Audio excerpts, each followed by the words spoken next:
This is the MeatEater Podcast coming at you shirtless, severely bug-bitten, and in my case, underwearless. We hunt the MeatEater Podcast. You can't predict anything. The MeatEater Podcast is brought to you by First Light. Whether you're checking trail cams, hanging deer stands, or scouting for elk, First Light has performance apparel to support every hunter in every environment. Check it out at firstlight.com. FIRSTLITE.com. All right, everybody, it's an Aldo Leopold blowout. I'm looking around the room. I don't know about that branding. Yeah, that one didn't land. Listen, try again. When we had babies, we'd say they had a blowout if, Yeah. it would kind of...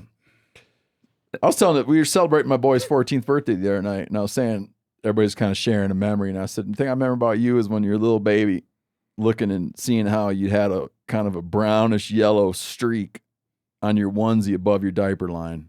Oh, yeah, going up the back. And we call it a blowout, and I'd be like, and I would see that, and I'd be like, oh, man. Mm-hmm. I was like, that's my memory. Too huge. So there's like a, what's your problem, Doug?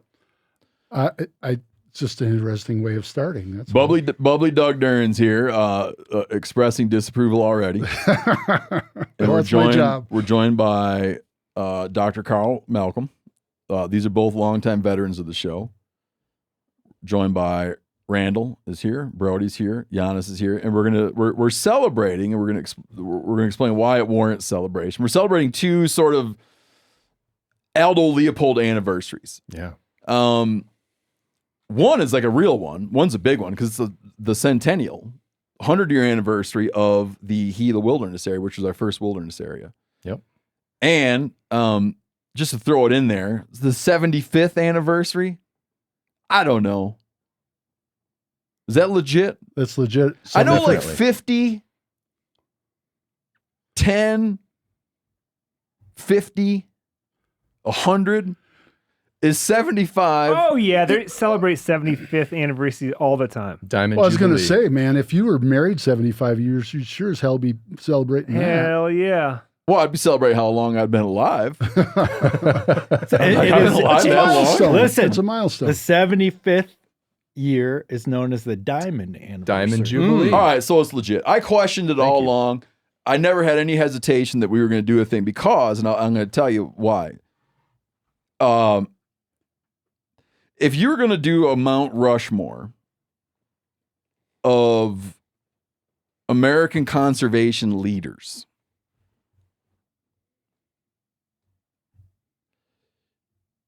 you'd put Roosevelt on it, but Roosevelt was, he was a political figure, right? He did things outside of politics. He was a political figure. He would go on it, and the second one, I'd have to stop and think about 3 and 4. The second one would absolutely be Aldo Leopold. Like Roosevelt shaped so much policy from the bully pulpit, right? But Aldo Leopold is sort of he's the philosophical father, the philosophical founder of American conservation, in that he talked about things that are still relevant now. Roosevelt talked a lot about a lot of things that became, he helped solve a lot of problems that got solved, right? One of his first battles was against market hunting of waterfowl, market hunting of feathered birds, shorebirds, right? Like real things that were real issues, and they solved them. And then Aldo Leopold came along and talked about, he framed up all the discussions we're still having today. Mm-hmm. I would argue. I would agree with you completely. Here's some Aldo Leopold. We're gonna do our normal thing and talk about a couple extra things. But here's some Aldo Leopold quotes. Unfortunately, these are ranked by likes. I'm on Goodreads, which I like. The Goodreads will compile quotes from authors. You'll find that all of these, I believe all of these quotes are from, we never explained. 75th anniversary. 75th anniversary of the publication of That's what right. I would regard to be the most influential piece of conservation writing ever, in that it still maintains relevance today. Yeah. When you read, just to keep this Roosevelt Leopold thing set up. No, Leopold was a private person. Leopold was a forester. He was a land manager. He was an agency person. Roosevelt was a governor and a president. So we're comparing apples and oranges. But if you said to people, name a great conservationist, they're going to go Roosevelt. Be like, name a second one. They're going to go Aldo Leopold. And then 3, they're going to be like, I don't know, Desert Solitaire. I don't know where they go with number 3. The general public. Mm-hmm. But his book, A Sand County Almanac, which is a collection of his writing, maintains relevance today. When you go read Roosevelt today, you're reading Roosevelt kind of like a hobby historian. You're sort of reading it to find out about a long time ago. Mm-hmm. When you read A Sand County Almanac, you're reading it and finding out, you're reading it and being like, holy, this could have been written yesterday. And it would still be relevant. Wow, Steve, I am really happy to hear you read all this. You guys, I'm not reading this. Say all this. That I know you're. Well, before we started recording, I was pointing out that he was fathered by first cousins. And I was pointing out that he would take insanely long shots with a trad bow at deer just to kind of see what would happen. So Doug thought I was going to sit here and hack on Different Leopold. times then. Yeah, different times. You're not confusing that with like Art Young and Saxon Pope. Aldo Leopold would take some Hail Marys. I think he admitted basically to it. to see what would happen. You think what, Doug? I think he admitted to it. I think he talked about it. He'd take his recurve and cock back and, hold like 8 deer bodies high and take a 75-yard winger. Oh, well, everybody in the room, raise your hand if you have not done that. Oh, yeah. Well, You've never launched one at a deer with a recurve? To see what would happen? Way out of range? No. Never. And Phil hasn't either. Well, I don't bow hunt, so I never really had that opportunity. So here's some Aldo Leopold quotes. And again, these are ranked these are listed according to rankings. 1,373 people who frequent Goodreads.com like this one. I am glad I will not be young in a future without wilderness. I'm picking here. Here's another one that's so then that's his number 1. Then the next one down the line has 1,000 less likes. That's too complicated for people. Here's a famous one. There are 2 spiritual dangers in not owning a farm.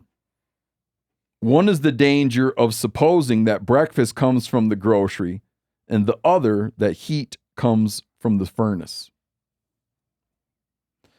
Here's another one.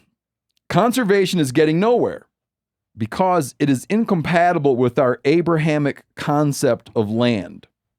We abuse land because we abuse land because we regard it as a commodity belonging to us. When we see land as a community to which we belong, we may begin to use it with love and respect. Here's another one. I would apply this to someone taking a Hail Mary with his bow. He says, ethical behavior is doing the right thing when no one else is watching, even when doing the wrong thing is legal. Mm-hmm. To those devoid of imagination, a blank place on the map is a useless waste. To others, the most valuable part. I felt like the first quote that you read had more to it. Like, isn't there a follow-up to that has something about, like, what good is it without, like, places on a map to explore? Yeah. Well, What these are just little break. Are 40 freedoms. You have to take it up with good. Yeah, you're right. You have to take it up with Goodreads. Right? But that's a part of that same quote, isn't it? Here's another one. He refers to the value of wilderness and wildness in a number of these quotes, but that's what makes. I mean, we're all clear that what makes a quote is you've pulled it. Like Twain didn't publish. You've got to One-liner. He snip it didn't somewhere. publish one sentences. But a He book of published one-liners. books, and a feller goes in there and pulls out the quotes. Like, it's all contextual. It's surrounded by a whole damn book. But Janis mentioning there are some quotes that are in a similar vein, and what he's referencing is a slight tweak on the quote that you shared that's also from Leopold and in a similar kind of line of thought. He talks about the idea of what avails our 40 freedoms without a wild place to be young in. That's right.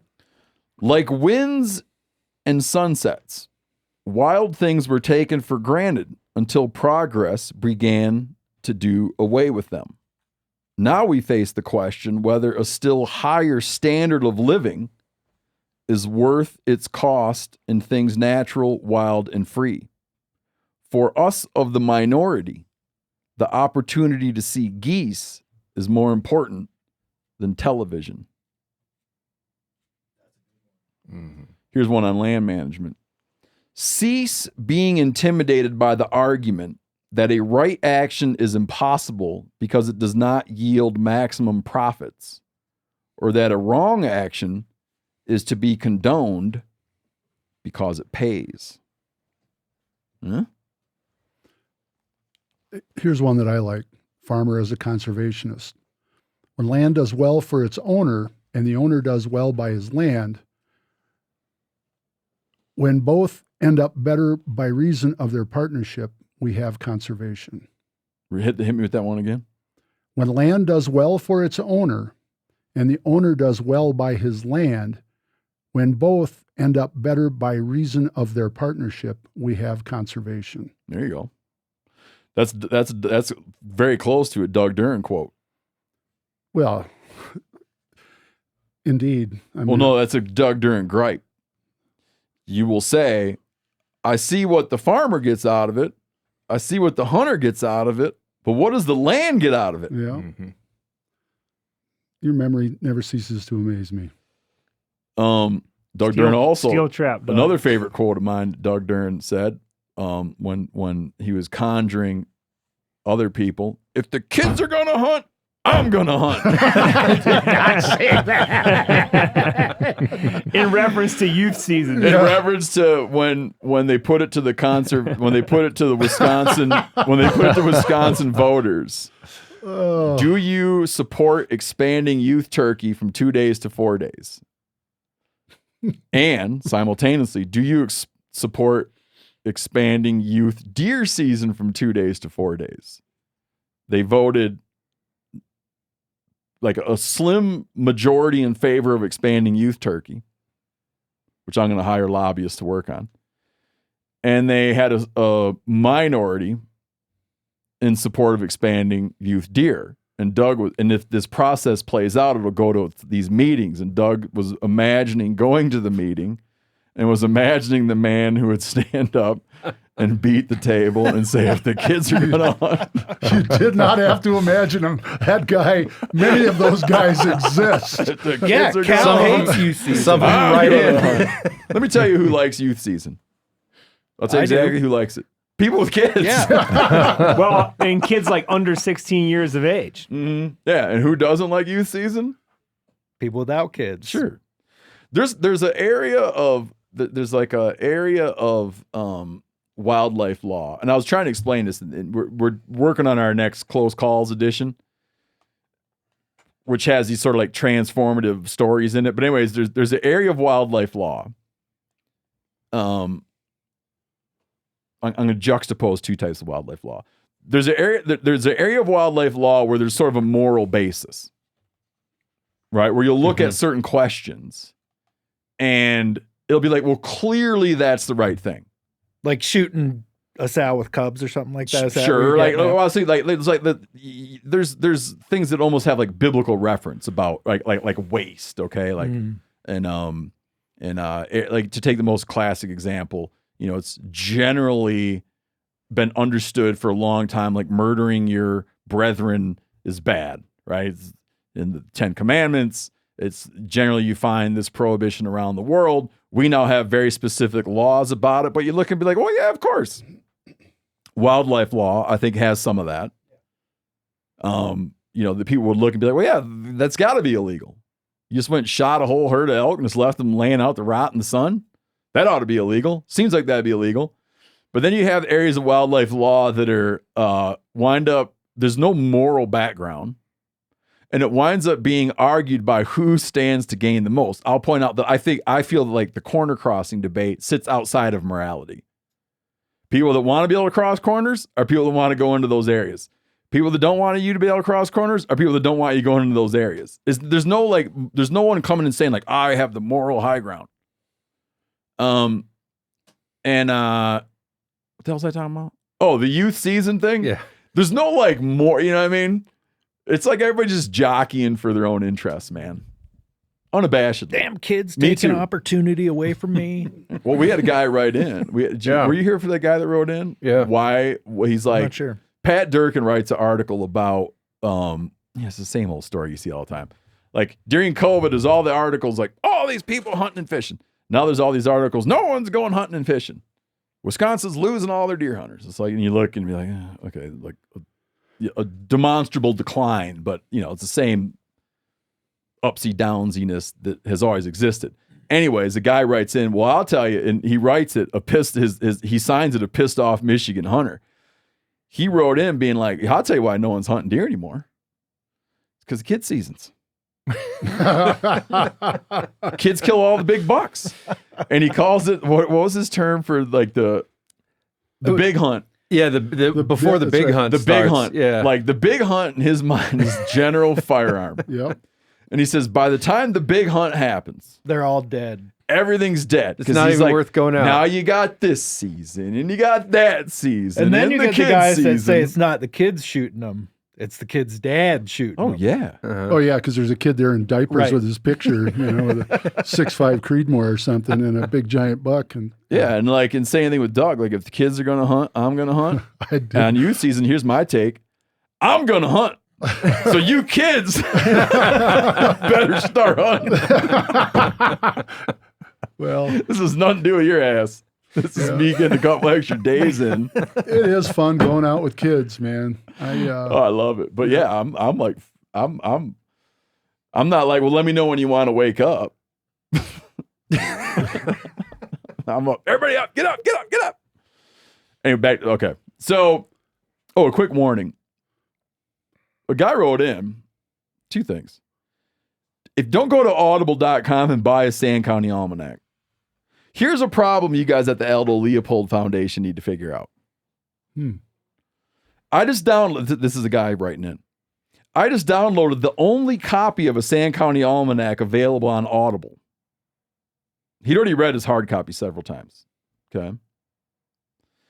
He says, imagine my disgust when I realized someone has added what amounts to a politically charged high school essay as an introduction, as well as removing the whole second portion of the book. Nowhere in the description does it say that it's an abridged version with I haven't listened to it, an apparently questionable introduction. The introduction is part of the book that's currently published. It's written by a Pulitzer Prize-winning essayist. Barbara Kingsolver, right? Yeah. That's what he's talking about? Yeah, there's a couple people that are upset about the politics of the intro, which I think is actually... I thought that choice of an intro was highly questionable. It's not a bad intro. I've read her work. Yeah. I just really felt that was a bad move. Yeah, I mean, I could see it's one of those things, and not to interrupt, but it's one of those things where like she mentions the fact that people disagree about climate change and this and that, but she takes a pretty even-handed approach to it. I don't know what... That's not how I would have had write the intro. Oh, no. I mean, it's an interesting choice for sure.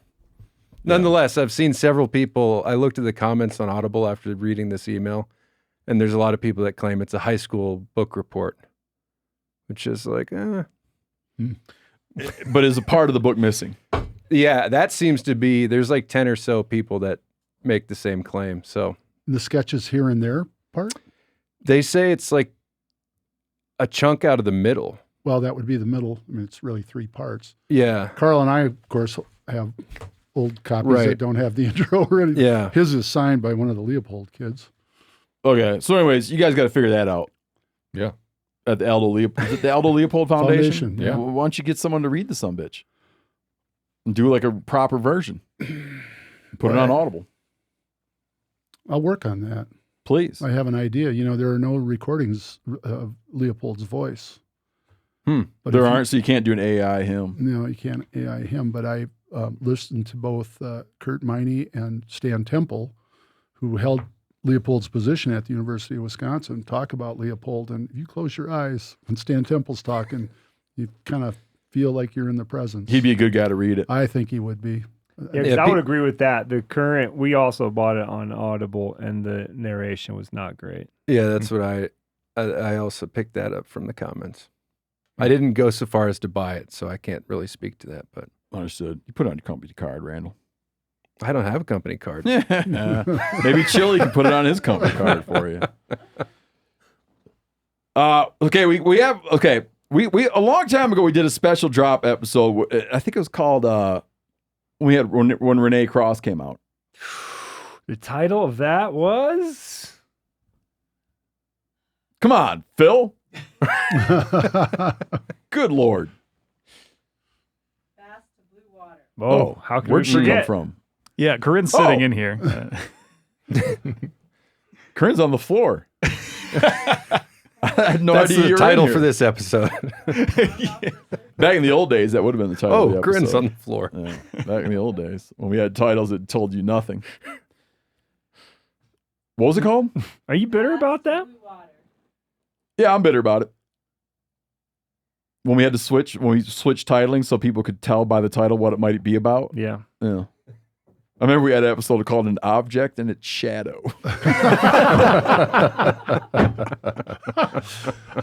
There's something to say for the You'd look intrigue. at it and be like, what the hell is that supposed to be about?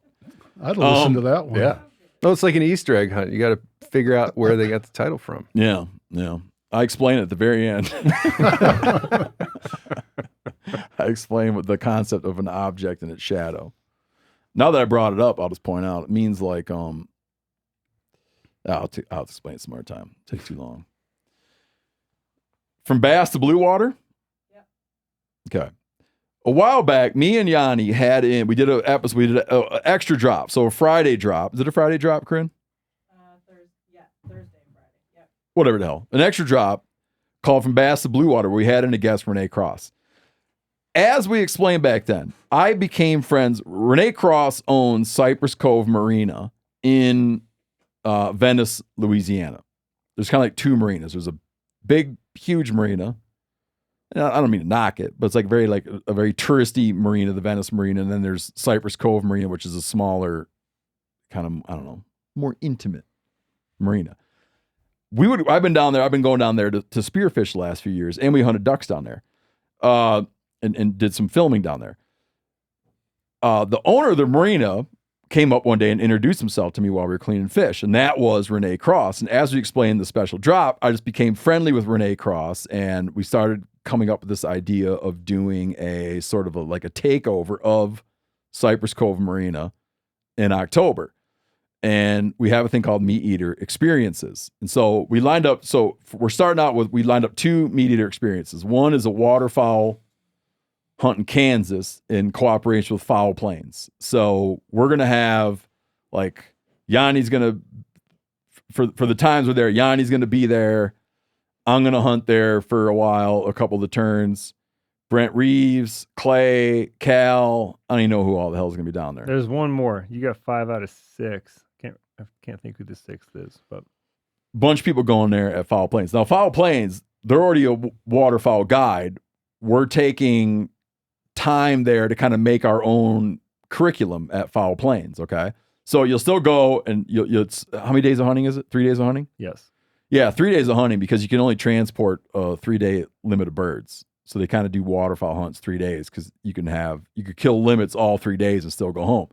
So what we're going to do is the way it normally works is like, you go there, people clean your birds, whatever, out of sight. You go have a cocktail. We're going to kind of change the format up. We're going to hunt together, but we're also going to do a lot of stuff around cleaning, food prep, nighttime entertainment, do trivia stuff, do some different lessons on waterfowl and lectures on waterfowl, and make it a more educational experience and just more hanging out and really fill it out. So we have that with Foul Plains, and those are all happening in December and January. Mm-hmm. Okay. There's still some spots left there, and that's hunting waterfowl at Kansas, hunting waterfowl in Kansas with Foul Plains with the MeatEater crew. Cypress Cove Marina trip is in October. Now, the reason we went with October is because October is kind of like an unsung time down there where the fishing is absolutely spectacular, but the sort of summer rush is laying off. And we're taking over the whole Cypress Cove Marina. From October 4th to the 16th. October 4 to 16. So we're going to come down and fish. We got a lot of guys from the crew coming down to fish. We got a lot of friends coming down to fish. We're going to go down and fish. And you can go in and book trips. So it's all like when you book the trips, it's all your lodging. We have a ton of guides lined up because there's a lot of guides that fish out of Cypress Cove Marina that run their own businesses out of Cypress Cove Marina. We took those guides and booked those guides for the time that we're there. And the cool thing about Cypress Cove Marina is you're sitting in Venice, Louisiana, so you have an amazing inshore fishery. And then right there, the continental shelf is 20 miles away. So when you're sitting there at Cypress Cove Marina, this is no joke. You've got guys launching bass boats to go fish largemouth bass. They're going upriver. And like literally right next to them are people gearing up to go out for bluefin tuna and mahi. It's like that crunched together. You got guys fishing bluefish, catfish. You got guys doing tons of redfish, speckled sea trout. We go down there for red snapper. We go down there for what they down there call lemon fish or cobia.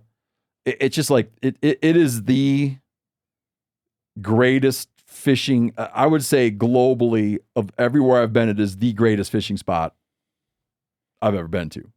It's what I mean. Like I love Alaska. It's just better. I mean, like the fishing is just better than Alaska. There's so much more to do.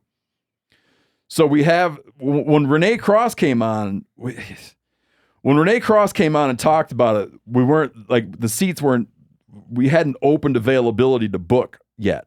It was just kind of a precursor to the whole thing. But it's open to booking to go and get trips to come to Cypress Cove, fish with us, clean fish with us, eat Cajun food at night. It's going to be a great time. And like you're doing like guided fishing. So you're going to do, you got 3 fish days.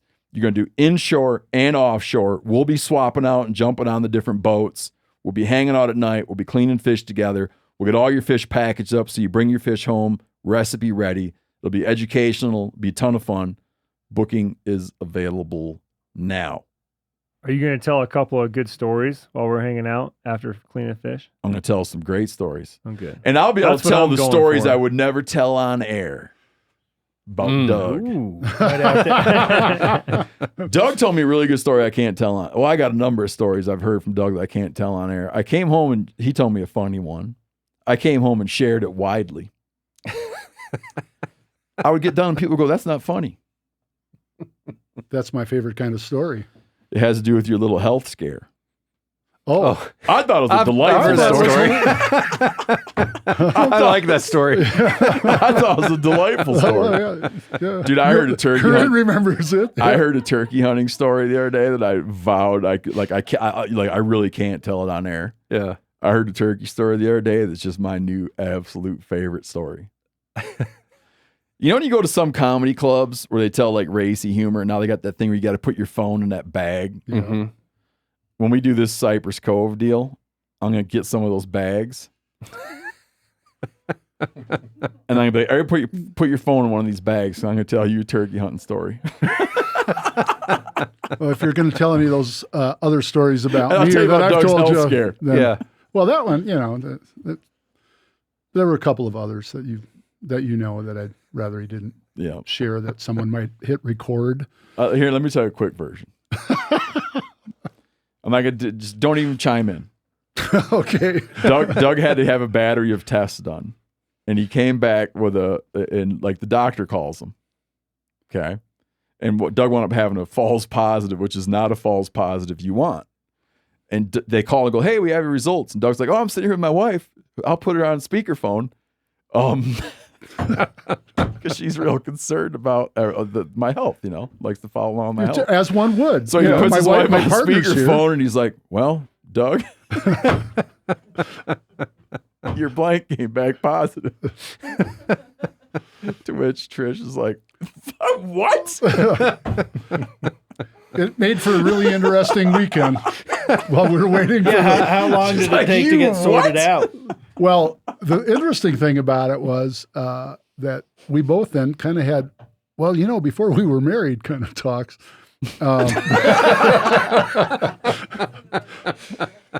It was, it was Monday. And in the meantime, I was doing a talk at an environmental education center.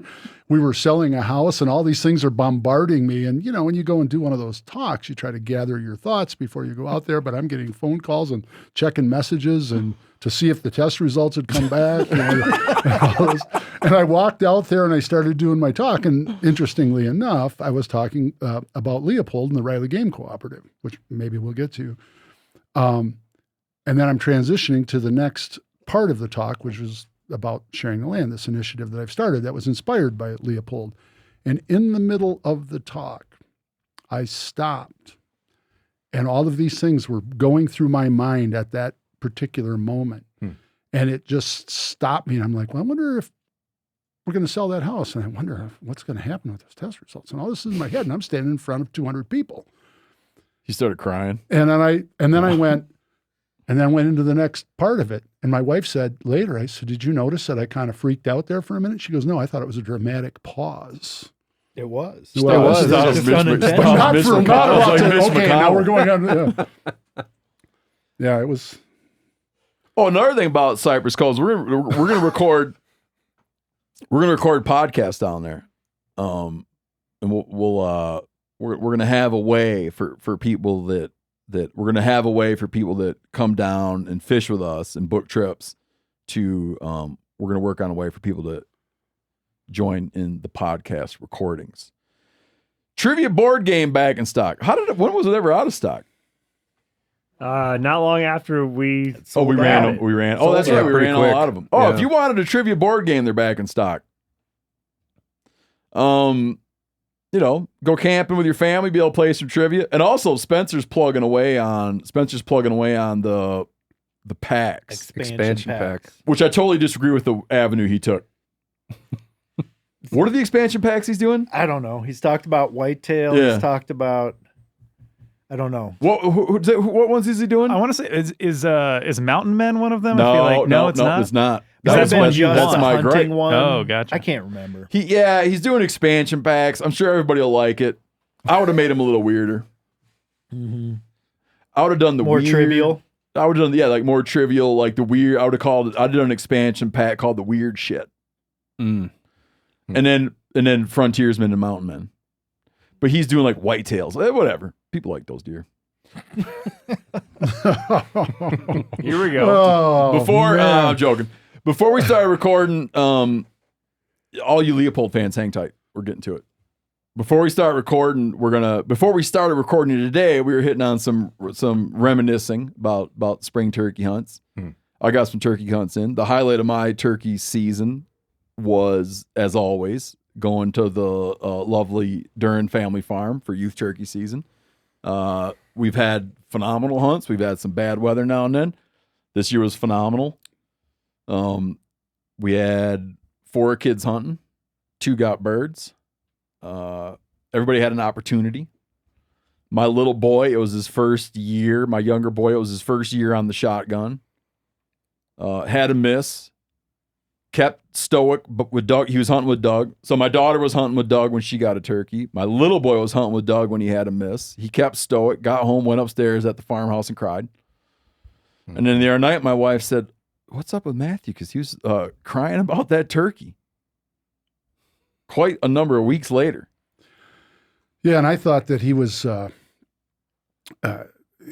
good about it after it happened, and I'm still playing it through my mind, so he's not alone in his disappointment. Haunted by the long. Yeah, I am. You're always haunted by the ones that got away, right?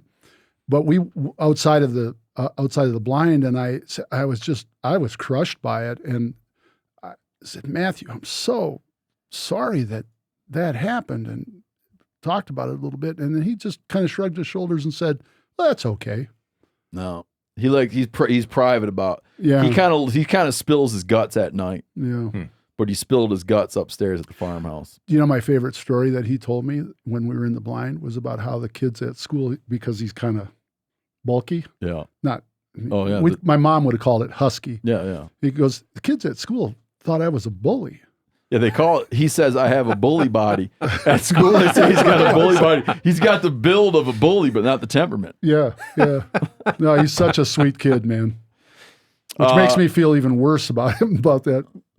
He'll be fine. Yeah, we'll try again. One. Next year, it's like game on, full pressure on him. In the end, it's better this way. No, I like getting them. He'll like getting it even more, though. I like getting the turkeys. Brody Hayden had a good year. You don't think that some failure for your kids in these hunts is a good thing? No. Really? I like getting them turkeys. I like cutting the spurs off.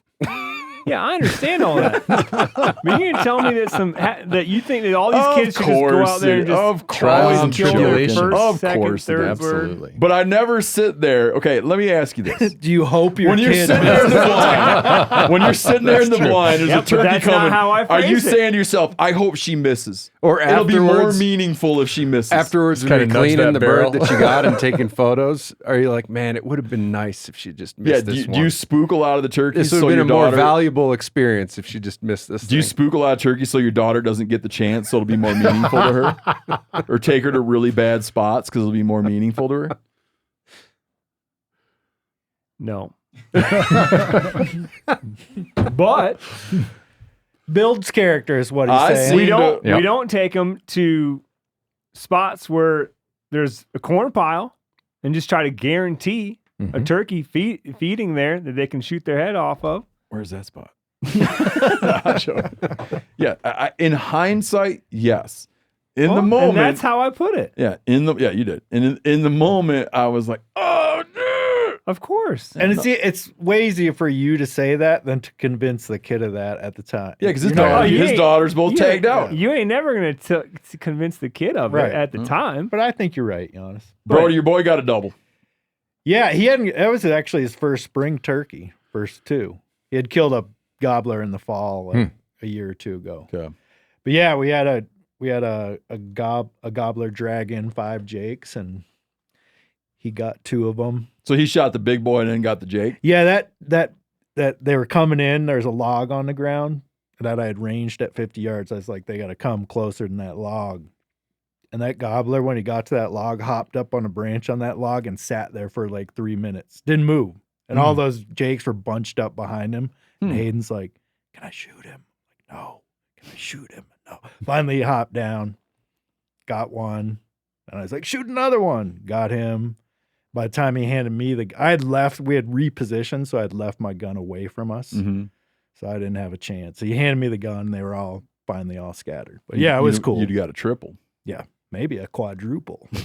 Whoa, the rare quad. Did the It jakes? is. I've never been present for a quad. No, I don't think I have either. But Yanni, That's a mess. Yeah. Yanni got a triple. It's funny. Yes, I got in yesterday and I walked down from the hotel and walked down to the MeatEater store, which I have to say is beautiful. You liked it? I liked it a lot. What'd you buy? A little thing for my wife. Oh, you did? Yeah. And I would have thought I'd got some kind of discount, but those guys, man, they held me right up for the whole Did you tell them who you were? Yeah, I'm not that guy. If they don't recognize me. Do you have any idea who I am? So when you went into the MeatEater store, they didn't know who you were? They immediately recognized me. Oh, okay. Anyway, it was interesting because you've got that YouTube videos running on loop, and here was the turkey hunt that you did with Miller. And I'm talking to the guy, and I'm kind of looking around, and I was like, this doesn't get interesting until they leave Yanni's property and come over to my farm. And he got a And the triple. guy goes, I've seen this so many times already. How did I not see you guys get a triple? You know how turkey populations are declining in this country? It's Oh. because of guys like you. Guys Yeah. like Yanni. Really? You I'm know, doing- Guys doing like, my oh, part. it's better when you don't get one Yanni. You know what's better than not getting one? Yanni not getting one. Yanni's walking away. He's got a big gobbler in the middle and 2 jakes hanging on either side. Yeah, old. It's always better to go skunked. But you guys had hunted quite a bit before you all of a sudden got into them. Oh, yeah, we put our time in. Yeah, the Duren farm didn't. we had it didn't save one of our episodes, but it real helped it Oh, yeah. when we had to come over from Elroy. Way the hell over from Elroy. With your cheese curds on the dashboard. Karl, you hunt turkeys your kids this year. Yeah. How'd that go? Had an awesome hunt, and back to the connections to farms and sort of the MeatEater crew. After meeting Chester, Mm-hmm. he grew up about 45 minutes north of where I'm living in southeast Wisconsin on a beautiful chunk of land. And his family has welcomed me there the last 3 springs to hunt on the farm where Chester grew up. And it's beautiful. And actually, the work that they're doing on that farm as stewards of the land ties nicely into some of what we're covering today. They're knocking it out of the park, aren't they? They're doing a beautiful job. No kidding. It is a beautiful piece of property. And so I've gotten to know both of Chester's parents and also his brother. Yep. Ike. Yep. Ike's a cool dude. Trad bow guy, Mm-hmm. total entrepreneur, and had a chance to take my 4-year-old son along this year. And we had just a phenomenal hunt with perfect conditions. First morning, got in there in the dark. As things are getting light, we've got deer close to the blind. So my son's checking out the deer. He's got his Farm and Fleet plastic practice shotgun along, and have a bird gobbling on the roost. Had a possum come out in front of us real close and walk by. I got to watch this possum, sandhill cranes, Canada geese, the just amazing diversity of dawn, bird song, everything just like 10 out of 10 in this incredible farm, just a beautiful spot.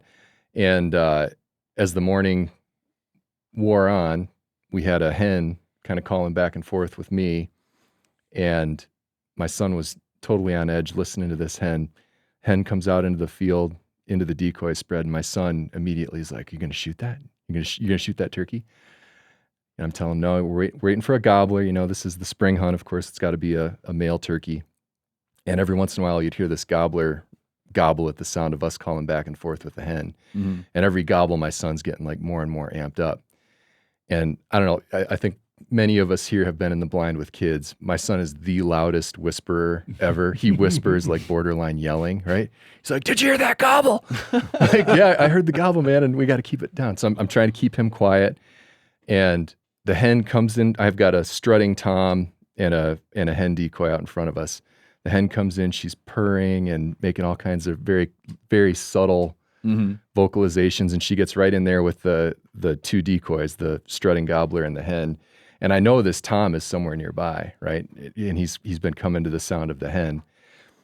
And so I'm telling my boy, I'm like, just 2 things. Do not move and don't speak. Don't move, don't speak. And it's that moment where you know the gobbler is somewhere nearby, but we haven't seen him yet. And you could cut the silence with a knife, right? It's just like perfectly, there's not a breath of wind, nothing. And I'm just waiting for this gobbler to appear at any moment. And that's when my son farts, like loudly. Did he get a shot With gobble? a super, we could add that to the list. And he's got just like a totally innocent look on his face. And I look at him, I'm like, "Dude, what the heck, man?" And he looks at me like, "What?" I'm like, "When I said don't speak, I meant like don't make any noise." And we're whispering back and forth. Out of any orifices. Out of any orifice. So, and you know, he's, dude's 4, right? So then I'm wondering, did the tom hear this? Because I'm serious. It's like that moment where you're thinking the gobbler's going to show up any second. And 10 seconds go by, 20 seconds. We probably get close to a minute, and then boom, the edge of the field, this gobbler comes strutting out. And as soon as my son peeking out, you know, we got a ground blind set up. As soon as the gobbler starts coming out, my boy starts reaching for the other side of the blind to get his Farm and Fleet shotgun, the little toy gun. I'm like, don't move. Like, you can shoot the turkey in a second, you know, after we take care of business. So the gobbler struts out right into the spread, and he's all fanned out, starting to nudge right up on the great. strutting gobbler decoy. So shot the gobbler, went out there. My son was over the moon. You know, the turkey's flopping around, and he's asking questions about, you know, is the turkey still alive? And we're talking. Is it true that you can't stop the flop, Daddy? I've gotten to the point where, I used to stand on the neck and all that anymore. If you know you've made a good shot, just kind of wait for the flopping to stop. So took some pictures and then went back up to the farmhouse, and Chester's mom, dad, brother are all there. I bump into Chester's dad, Greg, first, and he's over the moon. He didn't know I was going to have my boy along with me, right? So he sees my son, and my son walks up to him without hesitation. He says, "Hi, I'm Alexander. Thanks for letting us hunt on your farm this morning." There you go. And Greg Flood, Chester's dad, says, "Hold on, I need to get my wife." He goes in and brings her out. And that was the first time I'd met her. Chester's a super solid dude, and you can see when you meet his mom and dad and brother, like, why he turned out the way he did. Yep. They're just a really awesome family. And so his mom took a few more pictures of us up there at the farmhouse, and we shot the breeze a little bit more. And then his brother has a cookie business going right now, and he sent us home with a few of the cookies. So, like, we show up, hunt at this farm, we're treated like royalty by these folks. They send us home with and cookies. They give you presents. I know, man. I know. So we went right home, and my boy and I wrote a bit. He's getting to the point where he can write ALEX pretty well. So he and I collaborated on a thank you card and sent him a little token of our appreciation. But super cool, and seeing the way, I mean, that farm, not unlike the little bit of property that my family and I live on, has been heavily impacted by the emerald ash borer. So they've got dead ash trees everywhere. And they're also at the headwaters of a really important trout stream tributary. They're doing so much work to remove the dead ash trees, to plant new trees. They're big deer hunters. They've got deer blinds all over the place. They're thinking a lot about deer, but they're approaching the stewardship of that property with a focus on, back to what Doug was saying, like, what does the land need from us? And they're providing it. And then you pull out of the driveway, and at the end of the driveway, they've got a bunch of big rounds of dead ash stacked up with a sign, "Free firewood, donations accepted." Oh, so anybody who wants to roll up and grab firewood, and if they want to throw a few bucks in, like, that's the kind of people that they are. So just felt really privileged. And that experience with my boy, like, the getting a turkey is always cool, but having that morning and seeing all the wildlife and the woods waking up and his excitement and just all those details, it was one of the most fun turkey hunts that I've experienced in my life, for sure. So a good start to the spring. And UP next week, man, I'm taking the week off to float some rivers up in for Turks? up in the UP and catch trout and hunt some gobblers in the North Country. That'd be cool. All right, we were going to talk about Yanni's Arizona gobble hunt. Move on. We're going to move on. Next time. I want to dig in on Leopold. Okay, because it happened first. We're here to celebrate the 100 years of the Gila Wilderness. Yep. And then we're going to talk more about Sand County Almanac. Yeah. But you want to take the Gila, Karl? You want to dive into the Gila? Yeah. Yeah. Tell me like how it happened, why it happened, and what the repercussions were. Well, a good place to start the conversation as it relates to Leopold is just a reminder of the fact that Aldo was a Midwestern boy by birth, grew up in Burlington, Iowa, spent a lot of time actually growing up, summer vacations in the Upper Peninsula of Michigan over in the Lachino Islands, a lot of formative experiences in the Midwest that definitely shaped his philosophy ultimately around private land management. But at a very formative period in his career, after just graduating from the Yale School of Forestry, he did what basically was really the only option for an aspiring young conservation professional at that point in time, which was to get a job with the also young United States Forest Service, the agency I work for now. I want to hit you with a quick question on biography. Yeah. We've joked before about how he's one of these people that has multiple places that claim him. Totally. Like the writer Jim Harrison is like, Montana claims him, Patagonia, Arizona. Grayling, Michigan, baby. Right? So it's like you get these people like they're claimed by a bunch of spots. Harrison gets claimed by Michigan, though. We'll just put that to rest right now. Yeah, like the big claim.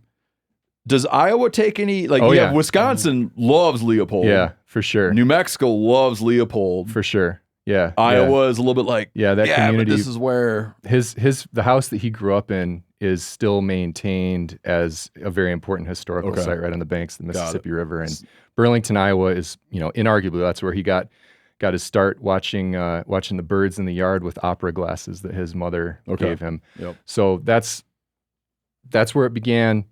Absolutely influential experiences throughout the Midwest. Yale School of Forestry, graduates, and does the one thing that a young forester can do at that point in time professionally, which is get a job with the United States Forest Service. They promptly ship him out to the Arizona Territory. Like, bear in mind, this predates Arizona and New Mexico statehood. And it's what year? This would be early 1900s. Yeah. Like, I'd have to get a time. 1909 that he gets shipped out. Yep. Okay, good. We can tag team this. Yeah.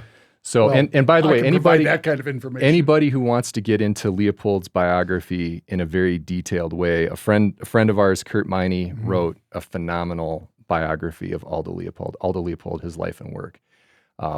Grab a copy of that if you really want to get into the details. It's fantastic.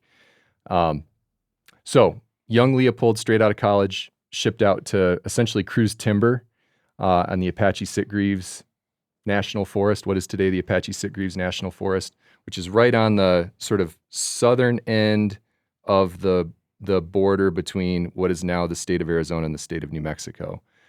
And so his job is to quantify essentially how much timber is out there.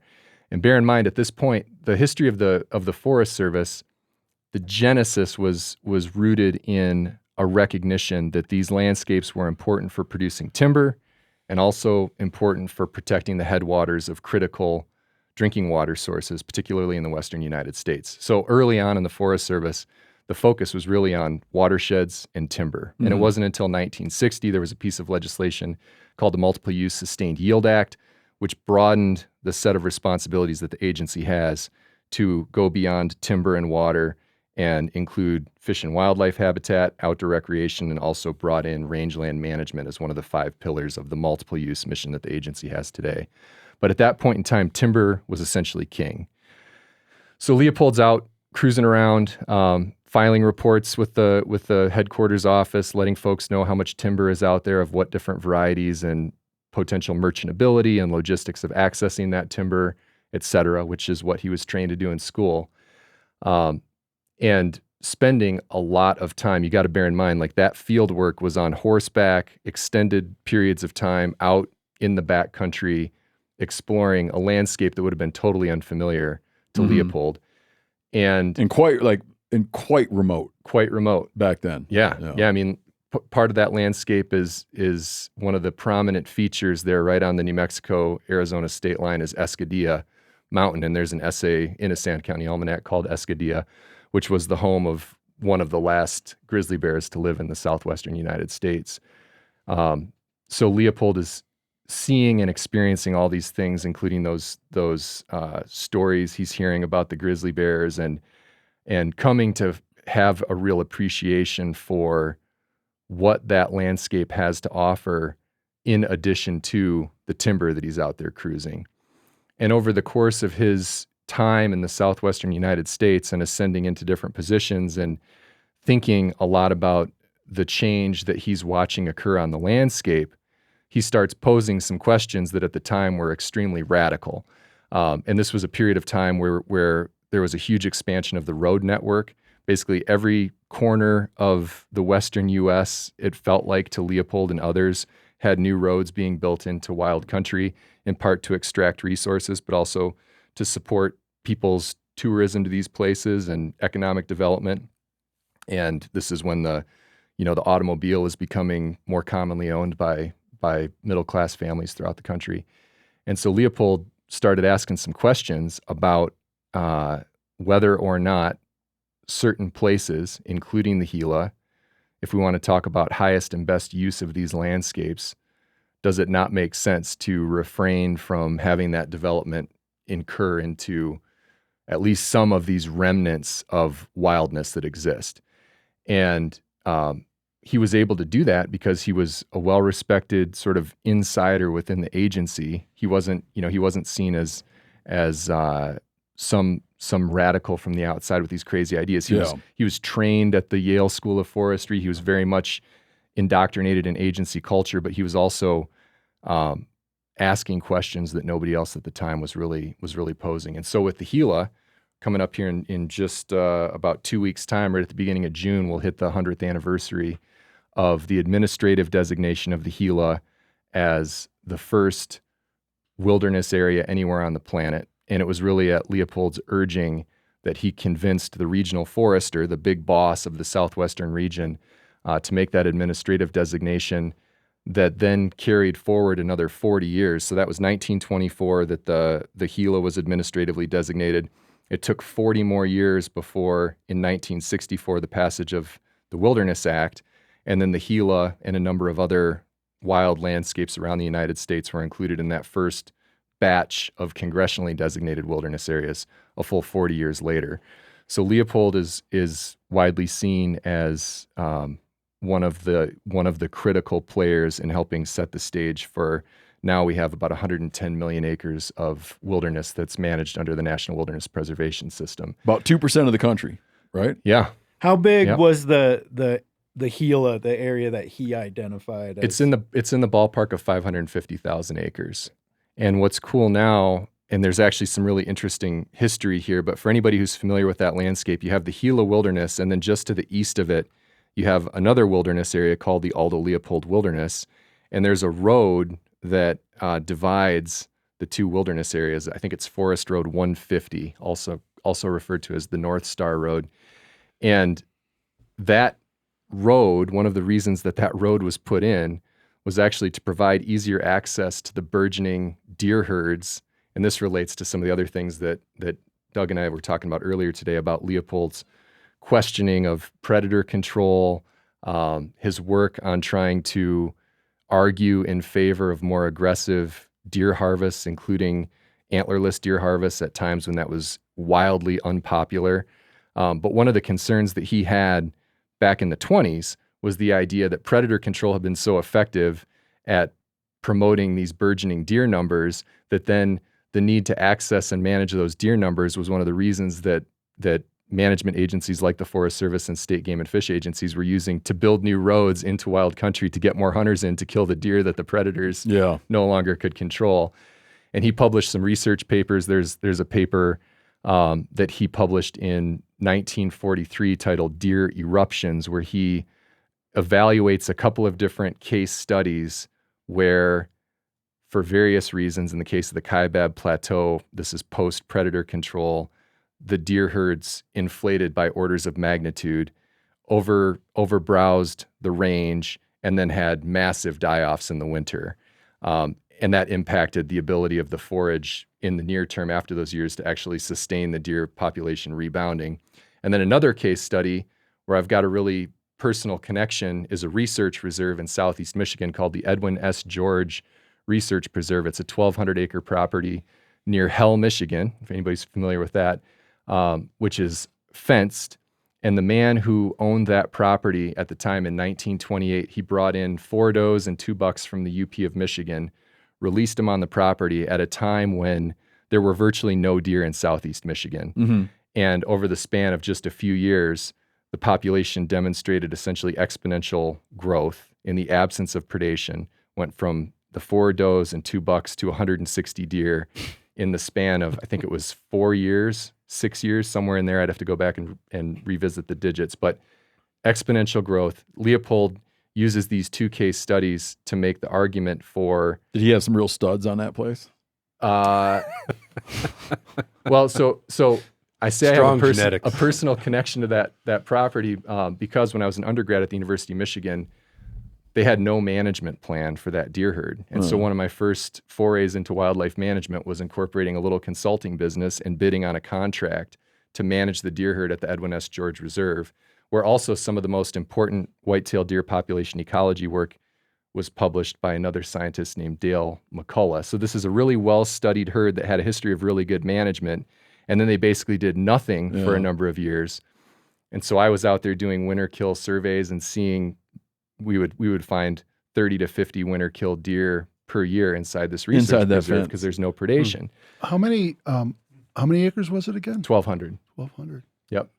Yeah, so there's another book for folks who really want to, if you're in the wildlife management realm and really want to get into it, look for Dale McCullough's book, The George Reserve Deer Herd, which is one of the foundational sort of wildlife management books on the reproductive capacity and population dynamics of whitetail deer. And Dale McCullough also did a lot of research in Australia with kangaroos, and he's a big population dynamics guy. Coincidentally, also a student of one of Leopold's sons as a graduate student as well. So Leopold, just tying this back to the Gila, he was the driving force for pumping the brakes on the idea that all of these national forest system landscapes should be looked at through the lens of how much timber can they produce.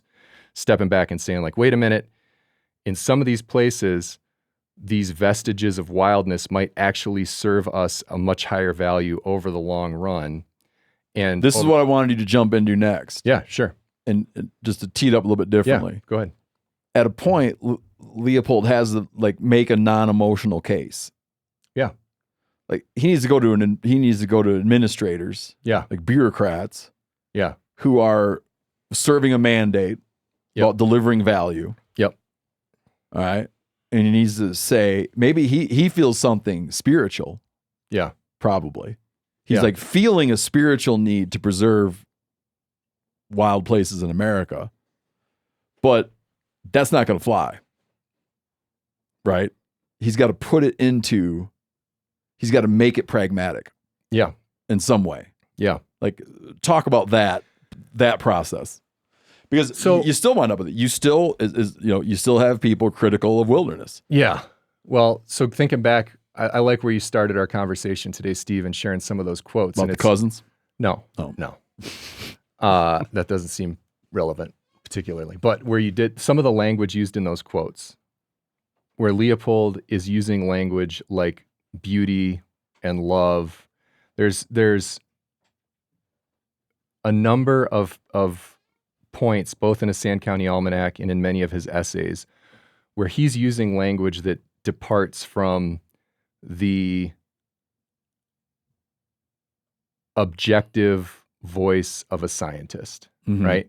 He wears it on his sleeve that these are places, these are issues that are of deep importance to him, right? He clearly cares, which in the science realm, if you're working on a peer-reviewed research paper, the culture of our Western science approach is to purge virtually all of that from the conversation. And he was like very conscious of that. Like he wrote specifically about the need to balance the two. Yeah. Like there's some quote he has about like you don't need something like you don't need a PhD to see the land for what it is. Yeah. But if you have a PhD, you run the risk of being like a mortician looking at a dead body, right? Yeah. And you're not appreciating the actual what's the magic of it all, the mystery of it all. I'm gonna hit you with it. It's damn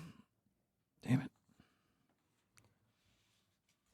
I'll buy you just a minute because the part that you're getting into is it sort of represents an evolution of Leopold's thinking about the significance of these places in providing opportunities for people to participate in a form of outdoor recreation that he holds in very high regard, which is essentially observing and learning about the natural world. Yeah, and I think I'm not a Leopold expert, so I'm just sort of chiming in with what I've taken away, but yeah, one of his sort of utilitarian purposes that he identifies is specifically hunting pack trips. Yeah. In the Gila. Yeah. He's like, we need places that can sustain a pack trip. And that's sort of his measurement of like, what's a big enough chunk of wild country. Large enough to contain a 2-week pack trip. Yeah. And he's like, and I believe he proposed calling it like the Gila hunting. Primitive hunting ground. Yeah, something like that. Oh, really? Yeah, like it was baked into the idea. Yeah, so he had there was an article not included in a Sand County Almanac. I believe it was published in Outdoor Life, but it was entitled "A Plea for Wilderness Hunting Grounds," where he lays this whole case out. So, Steve, just going back to the question that you posed about what was the pragmatic argument that Leopold had to make, because you're right, you can't necessarily go in with a bunch of flowery language about beauty and love and these emotive arguments that are such a compelling aspect of a Sand County Almanac and have that work in the bureaucratic space of a federal agency. So Leopold did bring a number of arguments and talking points to bear in support of this vision that were very pragmatic in nature. And one of the points was related to different forms of outdoor recreation. And he makes this argument essentially, if you have a whole universe of people who want to engage in different types of outdoor recreation, and you've got folks who want to go out in their Ford and park and camp on the roadside, and they've got 90% of the opportunity already locked up, and you've got other folks who want to be able to get off the beaten path and escape and get into the backcountry and get away from all that and experience some solitude, doesn't it make sense to maybe hold on to the remaining 5% or 10% and try to provide a diversity of opportunity types for the different ways that people want to engage? So that was one aspect of the argument. And then in the case of the Gila, one of the points that he makes that maybe helped carry the day, and a number of us in the room have been down in that chunk of ground. It is rugged, it is gnarly, and it is not a place where getting at that timber would be particularly easy to do. And so he also makes an economic argument that in the case of the Gila, at least, that landscape, you'd have to put so much investment in the infrastructure to access the resources that you want to extract that the net gain wouldn't really be all that big anyway. So maybe just don't mess with it and keep it wild and spare yourself the hassle of all of that additional road building and infrastructure. So I feel like in effect at a time he had said basically giving into the value thing, saying, okay, let's talk about value, right? Like you're saying economic value. Yeah, he's like arguably the greatest value of this in time will just be itself. Yeah. And in a criticism you hear of wilderness areas is you hear people say like it's a lot of rock. Do you know what I mean? You look at a mountain range out here, and be like, well, let me guess where the wilderness area is. It's up there. It's at the back. It's like at the back end. And in time, knowing what we now know, there's probably enormous mineral wealth in a lot of these places. Yep. Right? Like in hindsight, a geologist might now be like being like, boys, you set the wrong stuff aside because like gold, whatever the hell in those hills. At the time, though, you could kind of go, well, look at it. Yeah. Like what are we really leaving on the table? It's a pragmatic decision. Yeah. It's not like there's not a ton of mature timber, in some, not all, but in a lot of the wilderness areas, it's like, it'd be hard. There's not a lot of it. It's hard to get at. A lot of rock, a lot of ice. Yep. Yeah. Rock and ice is kind of it's like we're just not leaving a ton of money on the table. And in time, it might be that people are just glad to have that stuff. Yep. There's a good chance Leopold wouldn't have won that argument today. Oh, if Leopold, no, today for sure. Yeah. And if Leopold would have said like, I got an idea, all these big, huge valleys in the West, let's make these all giant riparian wilderness areas. No. Yeah. Yeah. He had to point to the stuff that was like no one had touched and be like, listen, no one's gonna mess with that. Yeah. Let's just set it aside. Well, and a lot of the stuff that you're talking about, like the riparian valley wilderness model, a lot of that was already roaded up. If you think about that point in history, so 1924, and you look at the remaining chunks of big wild country, and in a couple of these essays, Leopold highlights specific places. Another spot in New Mexico he specifically highlights is the Pecos, up on the border between the Santa Fe and Carson National Forest, northeast of Santa Fe, as another sort of opportunity. And coincidentally, the Pecos Wilderness was also included in that original batch of congressionally designated areas in 1964. But there were not that many of them left, is the point. Mm-hmm. There had already been so much expansion of the road network. And Congress is just throwing money at building roads. Yeah. Both on the agency side and, in the state side. Brody, talk about or touch on what you were saying that you wouldn't be able to pull it off now. Well, I mean, it's an argument that's been going on for 100 years, right? Like there are those people who will want to extract resources from it. So what good is it if it doesn't pay off in some way, some tangible way? But there's also, I mean, you still hear this argument, as far as the wilderness hunting area goes, there are people who are like, I can't get in there. Mm-hmm. You know what I mean? So, like you young fellers that can hike all day long can get in there, but it doesn't do me any good. And I've heard you say like, well, you had your time. But I was going to say, you remember how Jim Poswitz, the conservationist, Jim Poswitz put it? He's like, I used to get back in there. I'm too old now. I've been too old for a long time. but man, am I excited for you guys that can. Yeah. But I think these days it's more of a resource extraction thing that would not allow it to go down the way it did. This is a frustration I have about memory and politics in America would be, and I say this every time the subject of Roosevelt comes up, I'm like, any politician would welcome a favorable comparison to Roosevelt on conservation record, right? Yep. They would hang that guy from a tree nowadays. Yeah. And the amazing thing about the Wilderness and they wanted to then.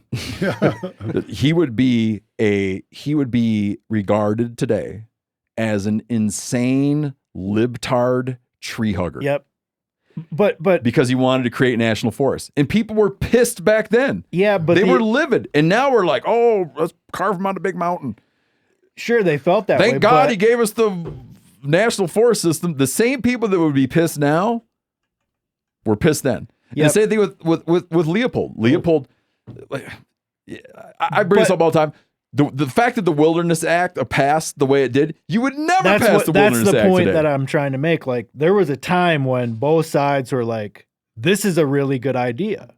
It makes sense. Like, for a lot of reasons. Like, one dissenter wasn't there in Congress, and only because it wasn't big enough.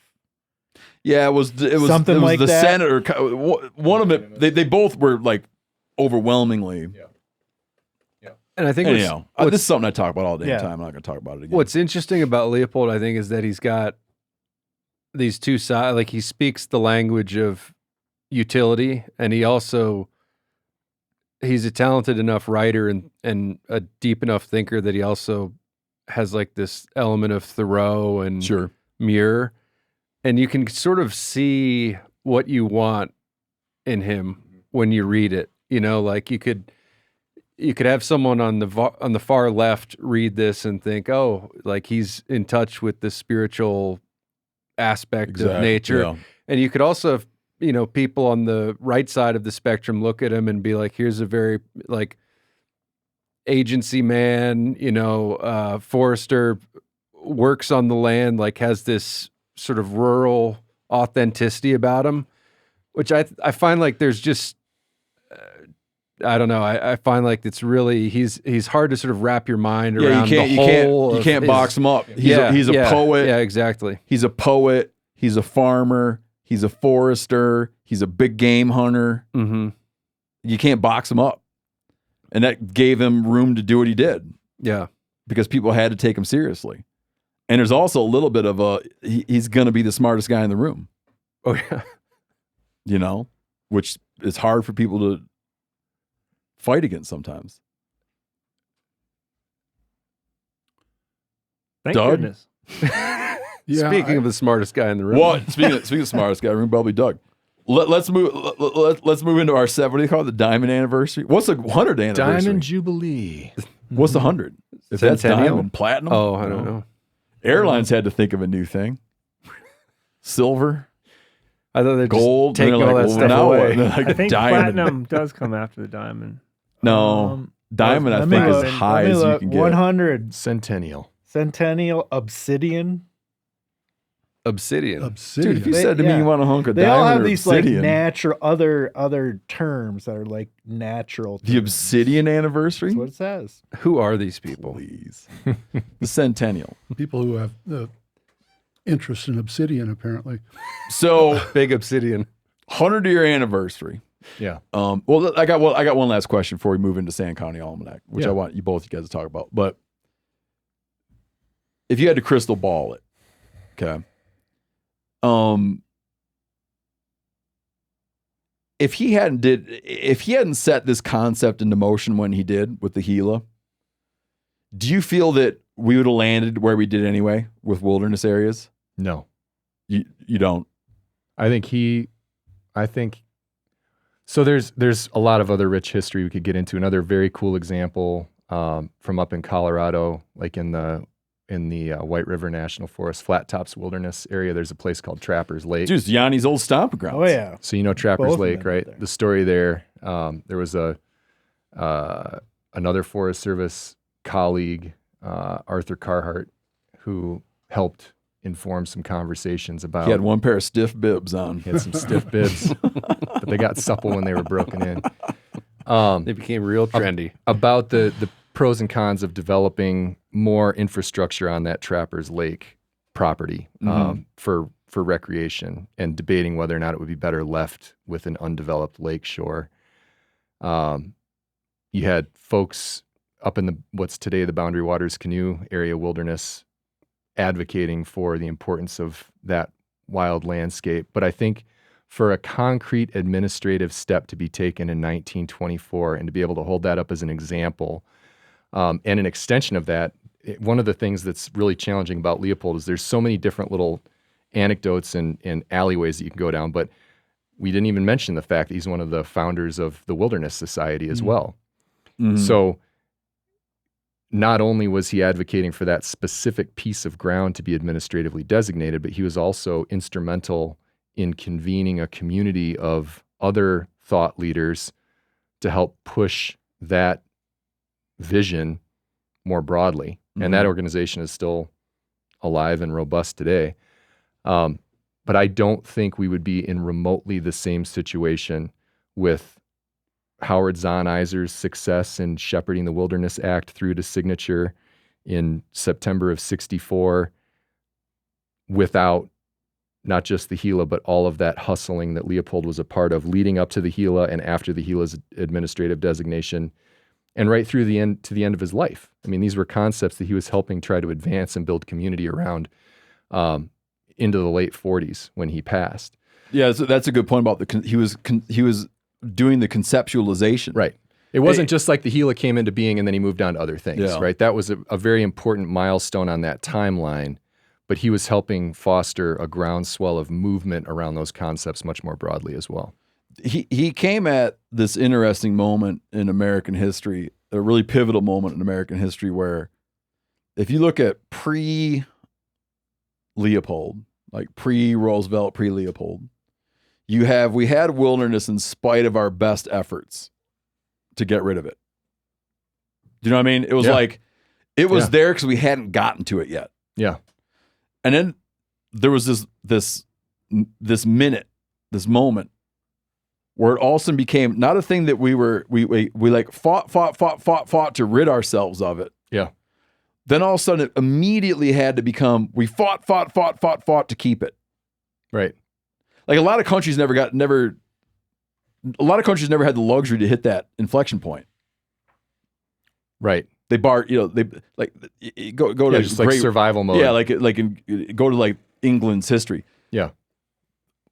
I mean, they deforested the entire island, right? There was no like inflection point where someone had the sort of like power and public backing and whatnot to go like, hey, at what point should we just not do this to some parts? And the quote that you read earlier about the trading off the geese for the television. Mm-hmm. Yeah.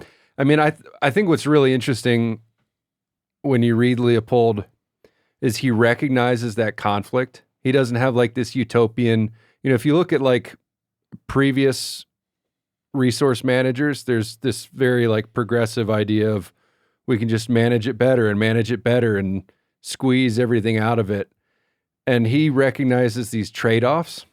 And it strikes me as like a very fundamental concept to our modern sensibility about wildlife and environmental issues is like someone is going to pay somewhere for any little decision that's made. Like every bit of, sure, is the juice worth the squeeze is kind of Leopold's big question in a lot of these things. And that's where sort of the ethic He might be comes the in. father of fathers arguing with their kids about television. He might have been the first person to God point. bless him. He might have been like, I picture a future conflict Yeah. between nature and TV. So that point you made, Steve, about sort of the tipping point between wilderness being this thing that we're stacked up against versus wilderness being this thing that we're trying to steward. one of the things Leopold had to say in that space, I'll try to quote it here, but it gets at that idea that you were hitting earlier on the blank place on the map. He talks about man always killing the things we love. And so we, the pioneers, have killed our wilderness. Be that as it may, I am glad I will never be young without wild country to be young in. Of what avails our 40 freedoms without a blank spot on the map. He did it with his eyes closed. I think that's the quote I was trying to get at earlier. And then Steve, before we move off the wilderness, back there. I want to touch on just like two principles that I think in and of themselves could be a whole other conversation. But hit them, then we're going to get into the book. We'll hit them quick. So there is ample room to have a discussion about what the future for wilderness management holds and all of that complexity, and what we know now that we didn't know at the time of Leopold's effort with the Gila or the Wilderness Act, and even the language in the Wilderness Act and the deeper history of these places. So a lot of that conceptualization of these wild lands is rooted on an idea that these places were uninhabited, the idea of terra nullius, that this was just wild land waiting to be. That's a whole thing that needs to be acknowledged, right? It is. And in the Wilderness Act, there's language of places where man is a visitor who does not remain. Mm-hmm. But in the case of the Gila, in the case of the Boundary Waters, in the case of every one of these places, there's a much deeper history that you know a whole heck of a lot about. And we would be doing a disservice, I think, by just glossing over that reality.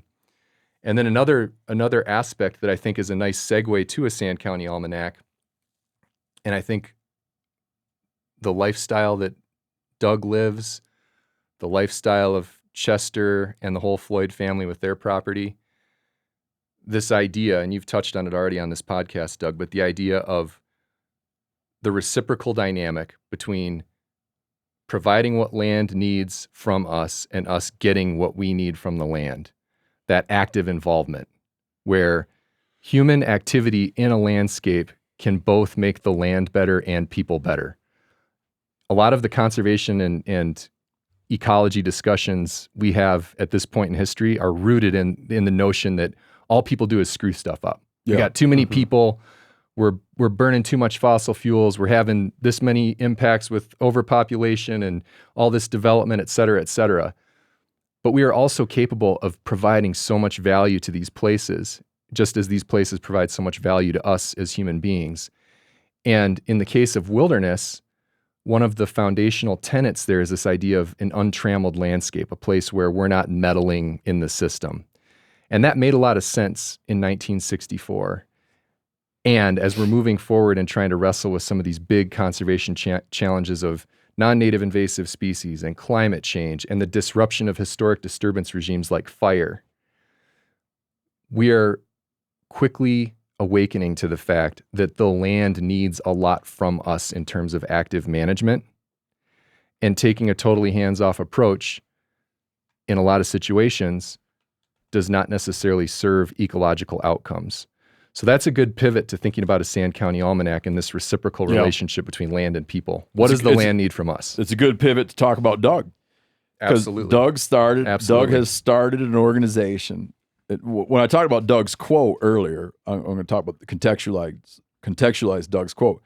Doug has started an organization, a nonprofit group called Sharing the Land. And looking at the increasing trend we see all around the country of leasing agreements.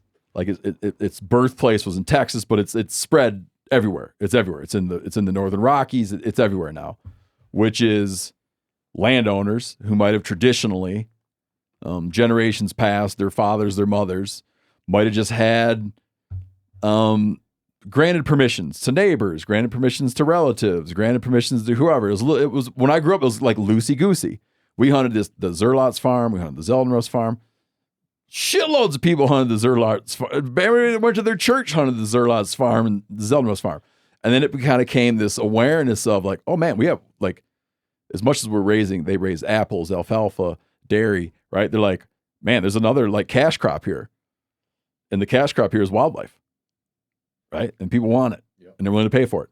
So leasing as come in. You're not going to change this. It's just come in. And when Doug looked at sharing the land and started to set up this organization, he's taking the same perspective. He's like, there's the landowner, and the landowner holds a thing of value, and there's people that want access to the thing of value. Well, rather than maybe taking that interest and leveraging it into cash payment, maybe we can solve that question of what does the land get out of it?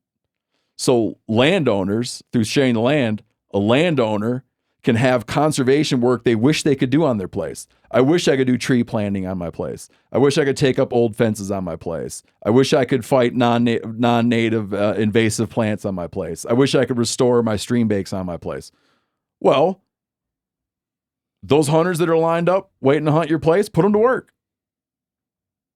Right? Like through an organized fashion. Be like, here's your chore list, buddy. You know, and then let's talk about hunting. But let's get some chores done on the ground, right? And that's it's a very Leopold concept, right?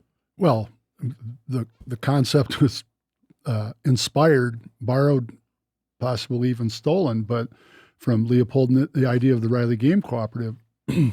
When Leopold, when he was living in Madison in the early 30s, looking for a place to hunt, he pulls up on the side of the road and here's a farmer working, and he starts chatting with him, this fellow named Reuben Paulson, and he gets around to that where one would about asking permission. And Paulson says, well, yeah, I guess you could hunt my place, but you know, I have to tell you, there really isn't much game around here. And he thought it was because of trespassers more than anything else, or poachers is actually what he called them. And Leopold, one, I have this vision of these two guys meeting, you know, because people do stop, and I just have this vision of this meeting. And Leopold, in that moment, said to him, well, you know, you could have more game if you had better habitat. And they came up with this idea, as Leopold called it, and there Riley was born, the Riley Game Cooperative, where his buddies from town came out and Leopold put a plan together, and then his buddies helped implement that plan. And then they all benefited from that work. And the land benefited, the members of the biotic community benefited, and the hunters and the farmers benefited. And from that, a community also developed that it became a community, a gathering of people who shared those ideas, and some of them kind of came to it because of that, and some of them were farmers, and some of them were students of Leopold. It's a fascinating thing to me. You know, I learned about Riley about the same time I met you, and it was about 15 years ago, and I was riding a bicycle through Riley, and here's this, they're putting up this kiosk, and I had no idea. I thought I knew a lot about Leopold, you know, and then they talk about, here's this whole thing about the Riley Game Cooperative, and is something that was in my head for a long time. And so that's where sharing the land was born from. And can you explain, because you got to him coming to Madison, okay, and and we talked earlier about all the states that claim him. Can you, being from Wisconsin, can you set up what Sand County, if you're looking for that on the map, what that is? Yeah, you won't find a Sand County that I'm aware of, but he was in near Baraboo in Sauk County, right on the Wisconsin River, and the Wisconsin River is very sandy. That whole area is the Wisconsin River is an ever-changing river. There's lots of sand, a lot of sand dunes, sandbars, and it's a little side note, he ended up buying this piece of land, sounds like pretty much for the back taxes, that it was an abandoned farm. So if you're in Wisconsin and southwest Wisconsin, it's right on the banks of the Wisconsin River. So from our place, I guess you wouldn't necessarily know, but to the east of us on the Wisconsin River, and 30 miles away, and it's very, very different terrain than what we have over in our driftless area. Very sandy, lots of bogginess and water, lots of mosquitoes if you go over there. So a very different place, but about a half an hour, 45-minute drive from Madison. And it was within reach, and sounds like for the most part it was exactly the property that he was looking for, the kind of property he was looking for, one that had been degraded, that he could then practice these conservation ideas that he had been talking about, the whole idea of wildlife ecology and what kind of habitat that the wildlife that he was interested in, and that we tend to be interested in as hunters, what kind of habitat they needed. And so he bought this and began working on it.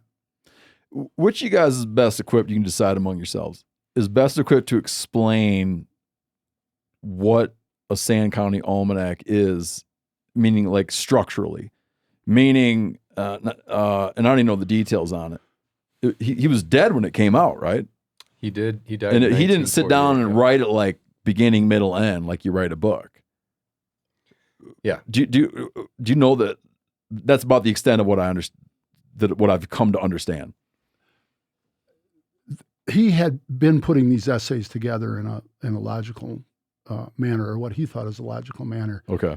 And his daughter, I think it was his sons who took. I think the kids had a critical role in working with the publisher after he had gotten a letter of acceptance for the manuscript. the book had been accepted, but it wasn't complete. It was Though- more. Those individual essays were not like previously published in other Well, places. so if and you then- look right at the beginning, I've got my copy here in front of me, and one of the first things that you see is a grateful acknowledgement made to the editors of the following magazines and journals who have kindly allowed to be reprinted in book form from portions or all of individual articles. And here's a list of the periodicals: American Forests, Audubon Magazine, The Condor, Journal of Forestry, Journal of Wildlife Management, MeatEater.com. Perhaps if you'd been in existence at that point, Outdoor America, Silent Wings, Wisconsin Agriculturalist and Farmer, Wisconsin Conservation Bulletin. So Parts of a Sand County Almanac appeared in the Wisconsin Conservationist Bulletin. I can give you the specifics. No, you don't need to. So, and actually one of my favorite essays, Skydance, Bur Oak and Skydance. I believe that's right. If I've got the order here, there's a lot of semicolons to make sense of. But the short answer is it's a collection of a life's worth of work that he brought some structure to. But when you're reading it, it isn't like that. No.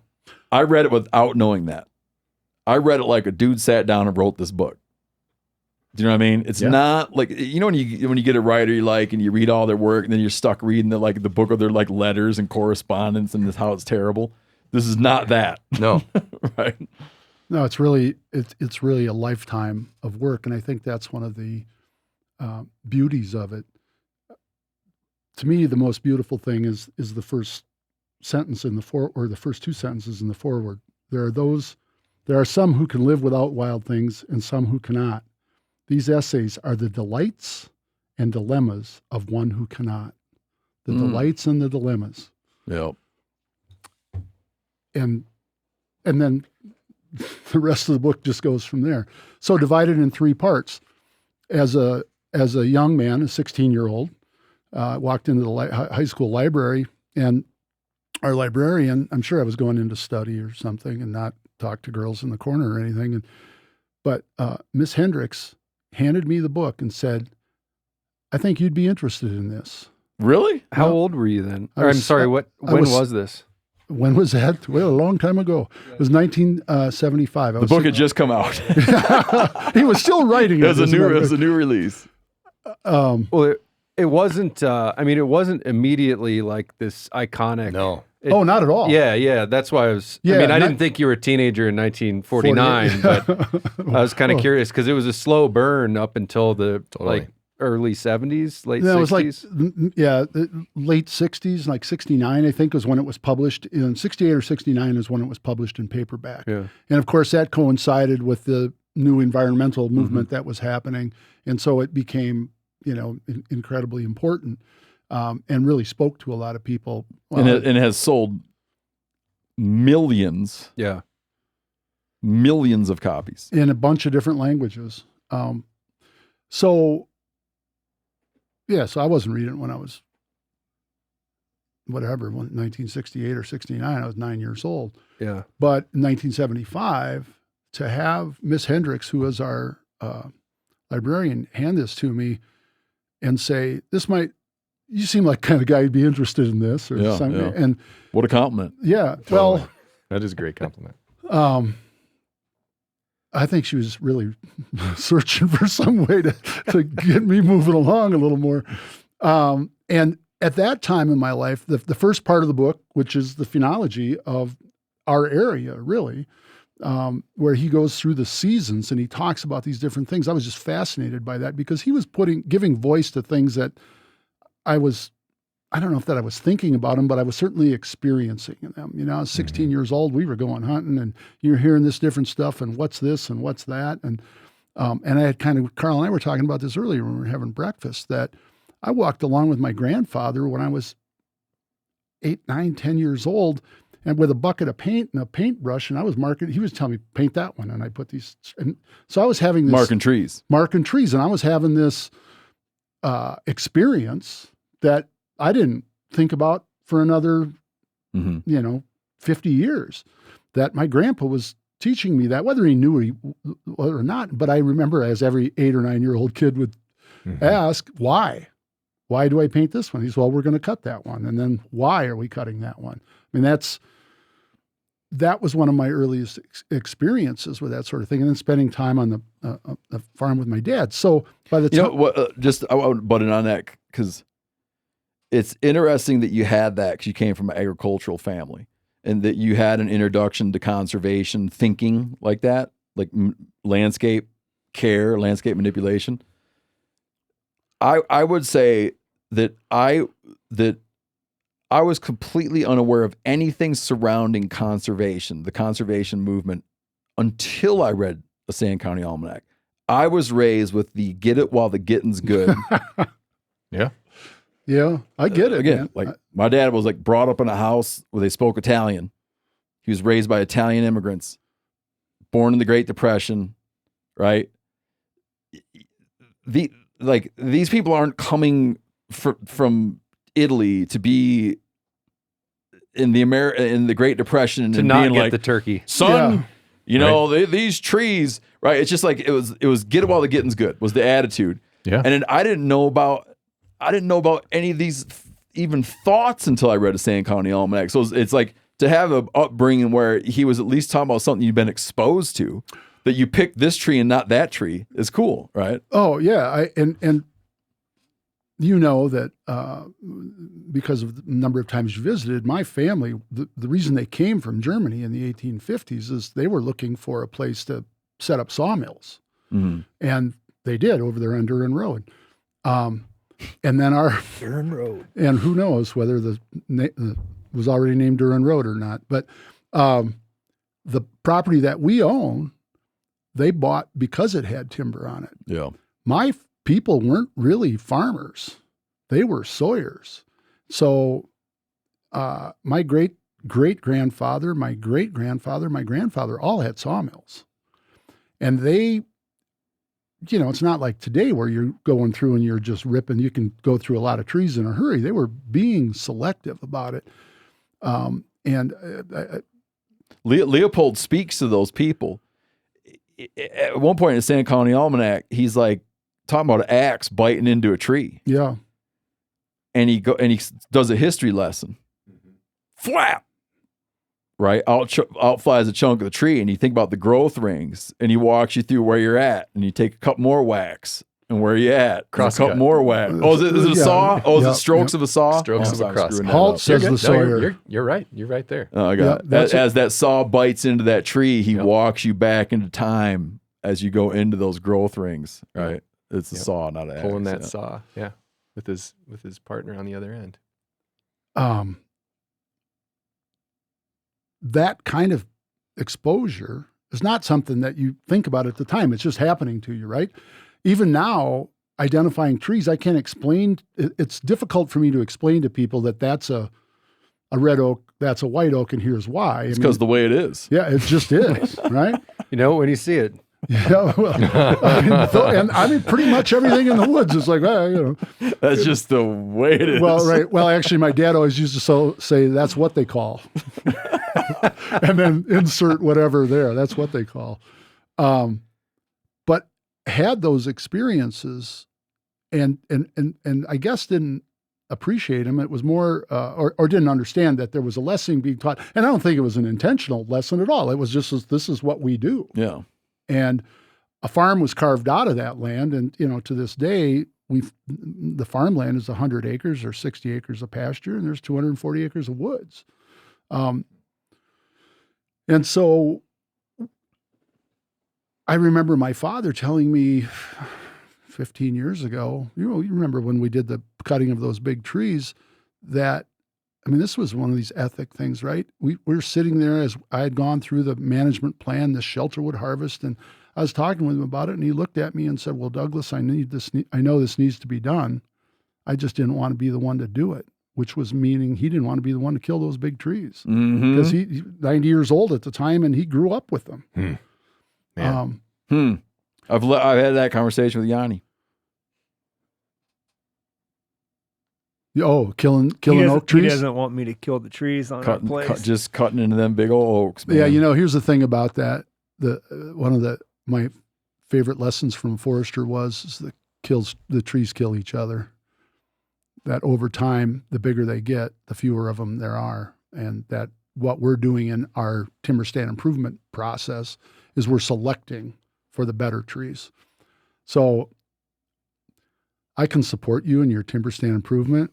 There's some things that maybe not so much, but I like what you're doing with your place. Would Leopold like it?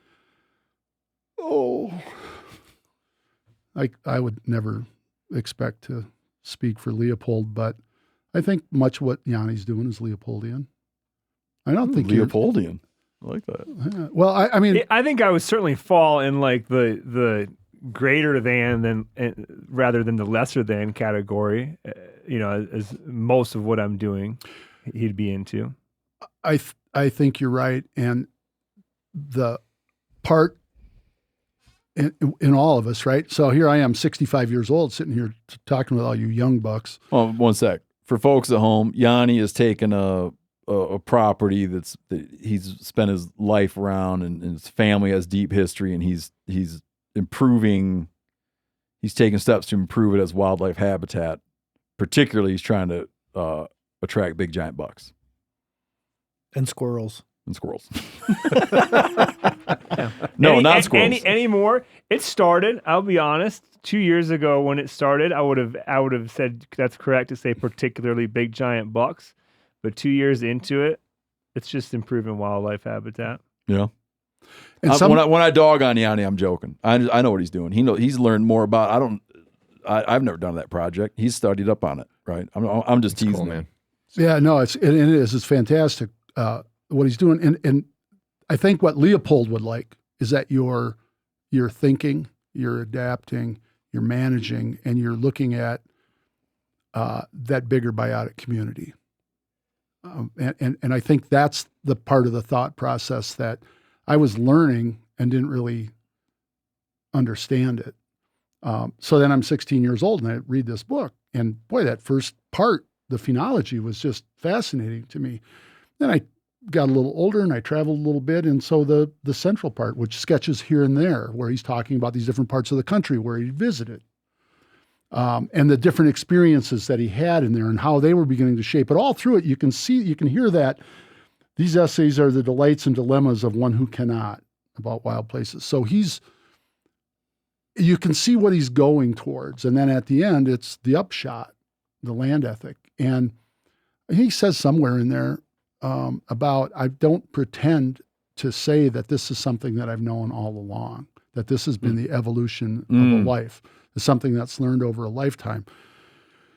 And I want to butt in on a thing, because you brought a thing up that reminded me of something I'd like to touch on with him. Is you mentioned the biotic community. Mm-hmm. That was some people say Aldo Leopold is the father of ecology, because Aldo Leopold was looking at community, like like nature as a community of parts, and he has this metaphor where he has this metaphor where you have a clock, right? And you have a person who doesn't know a lot about clocks, and they start going, what in the hell could this wheel be for? That doesn't do any good, right? And you start pitching parts. And he looked at nature that you have to have an appreciation that there's components of this that you don't understand. This is a collection of cogs and wheels that function together to do a thing. You cannot throw out little parts because you don't see what it's doing. That can't be helping this clock tick. Right? And he I think, like, as a game manager, prior to Leopold, very generally speaking, it's like if you want more game animals, you either stop people from hunting, you kill predators, or you transplant animals or propagate animals and breed them. And his sort of generation, and it's not that he was just part of it, but I mean, he was a leading figure in this recognition that all of these parts matter. And that one way to get game animals is to improve habitat, right? And like previously, there was a much more sort of narrow focus on like the number of deer in the woods, and not necessarily like how the browse is doing and all that. And as you've probably all heard the part about when he shot a wolf and saw the green fire go out of her eyes. I don't think that he was saying we should never control predators. He was, I feel especially like, after that research just came out of British Columbia recently. That was interesting. But the idea that they are members of the biotic community, and then later he wrote in the, I think I sent it to you, a summary, and I don't have it in front of me, but essentially where he said where rifles can control the antlered or the game populations, but they rarely do. As you once said to me, as we were talking about white-tailed deer, you said, well, what do you mean too many deer? You were playing devil's advocate, Well, no, which I've had to learn. I make that point all the time, and I don't make it. I make the point all the time. The minute someone tells you something's overpopulated, I always point out, ask yourself, according to who? Right, from whose perspective? And From I think whose perspective is it overpopulated? And my response that day was, it's not like there's just not like an objective truth. Oh, there is. Please. There is. Go on, Doug.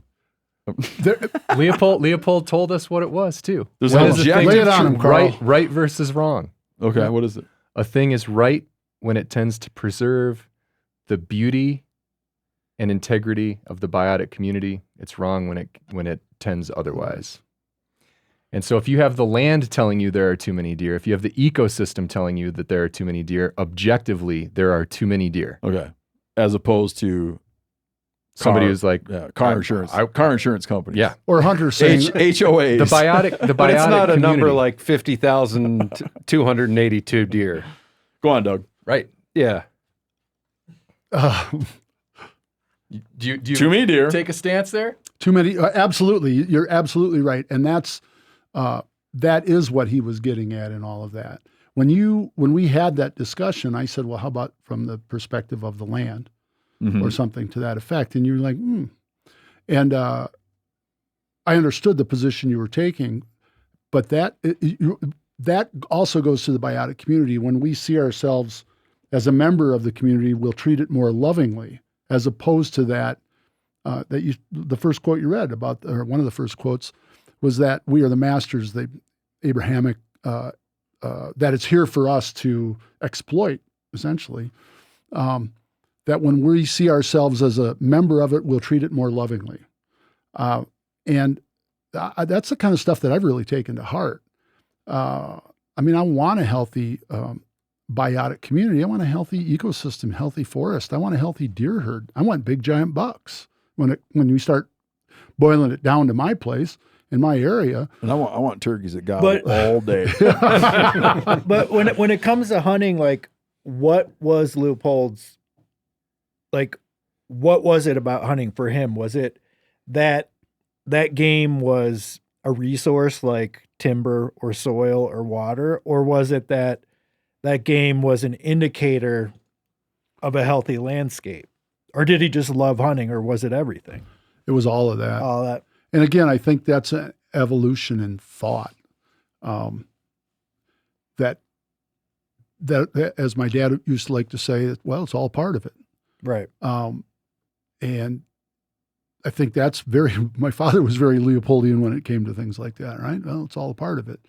And when we're in a situation very different than the Gila and those wilderness areas, where I'm in a situation in Southwest Wisconsin where 95% of the land is privately owned, and almost 100% of that land has had this heavy impact of humankind and farming and things that seemed like the right thing at the time, like the planting of multiflora rose or autumn olive or that kind of thing. And Yanni knows about this. Autumn olive, buckthorn, Japanese barberry, all of these different plants that we're really spending our time in. We're out there managing invasive species now that were introduced by us because it seemed like the right thing at the time.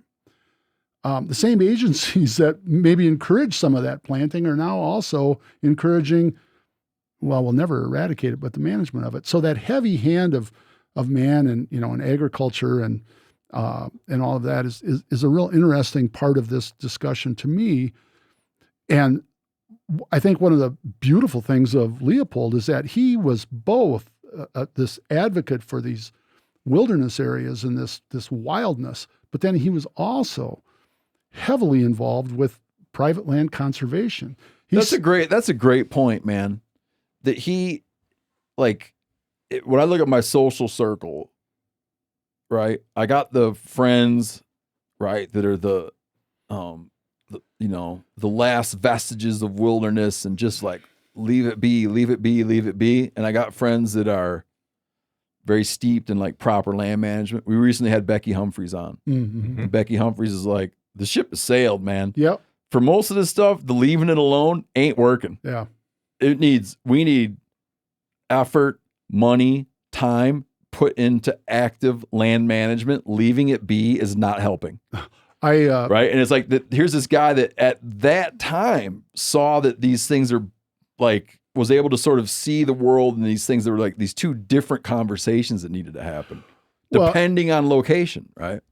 That's exactly right. So here it was in 1924 that he moved to Madison. He was transferred to the Forest Products lab in Madison, Wisconsin. And he did that for about 4 years and ultimately quit and was hired by the shooting arms. Sammy. Tell me what it is. The shooting arms and Sporting ammunition. Sporting Arms and Ammunition Manufacturers Institute. Yeah, there you go. To do a guy does really well on trivia. It's just, him and Brody are kind of. Yeah, I know. And I wonder if they're both going to play later and tape their mouths shut or something. I am looking forward to it. What was I talking about? If I ever have a podcast, he went to work that's going he went to work for moved. Sammy after quitting the Forest Products. Right. division. He quit. And so this is in the 1920s, things are going pretty well. And he quit. And then he convinced that group to hire him to do a game survey of multiple ones of the upper Midwest. So the folks who were selling guns and ammunition were beginning to recognize that if we're going to sell guns and ammunition for people to hunt, boy, they better have something to hunt. And what can we do about it? So he spent a lot of time in the upper Midwest doing these game surveys. And what he came back with that was it's not just regulation. And in fact, regulation of, just don't shoot any deer for a while and they'll come back, or don't shoot any of this, that they have to have the habitat too, whatever that species happens to be.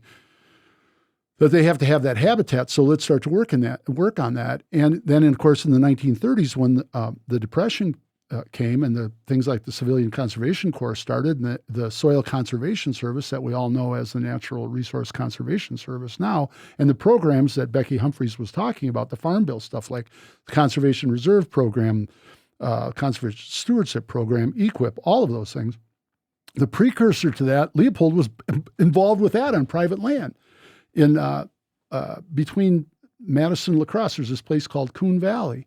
And they wanted to do something, they being the Soil Conservation Service, to conserve the land. Those were the Dust Bowl years, but in that area, it was erosion from just overuse, over pasturing, over planting, just plowing right across the side hills, all of that.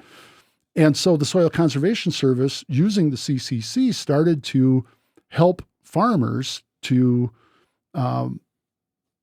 slow that down, stop it, improve soil conditions. And Leopold stuck his nose in and said, we could probably improve some wildlife habitat at the same time. So rather than planting this, that, or the other thing, let's look at that, what improvements are going to be made and how we can improve things for wildlife. And they did that. They accomplished that in Coon Valley. But and at that time, when he was talking about, he wrote an essay called Conservation Economics, which is a really interesting, and it speaks to all of what I just mentioned, conservation economics. And he said that conservation will ultimately come down to rewarding the private landowner for conserving the public's interests. And a lot of that was born of it. What bothered him ultimately, again, these are things that you have to learn over a period of time, right? Is that farmers were getting paid for this stuff and for doing that kind of work, or the work was being done for them in areas they were improving their pastures, or they're stopping the erosion, doing all these things. And what ended up happening then, once the program was over and maybe the payments stopped, they began to revert to their old practices. Because we got to extract as much as we can out of there. And that was definitely a part of his evolution in talking about the land ethic, about having that ethic. Modern day, we have seen that. I've seen it in my lifetime where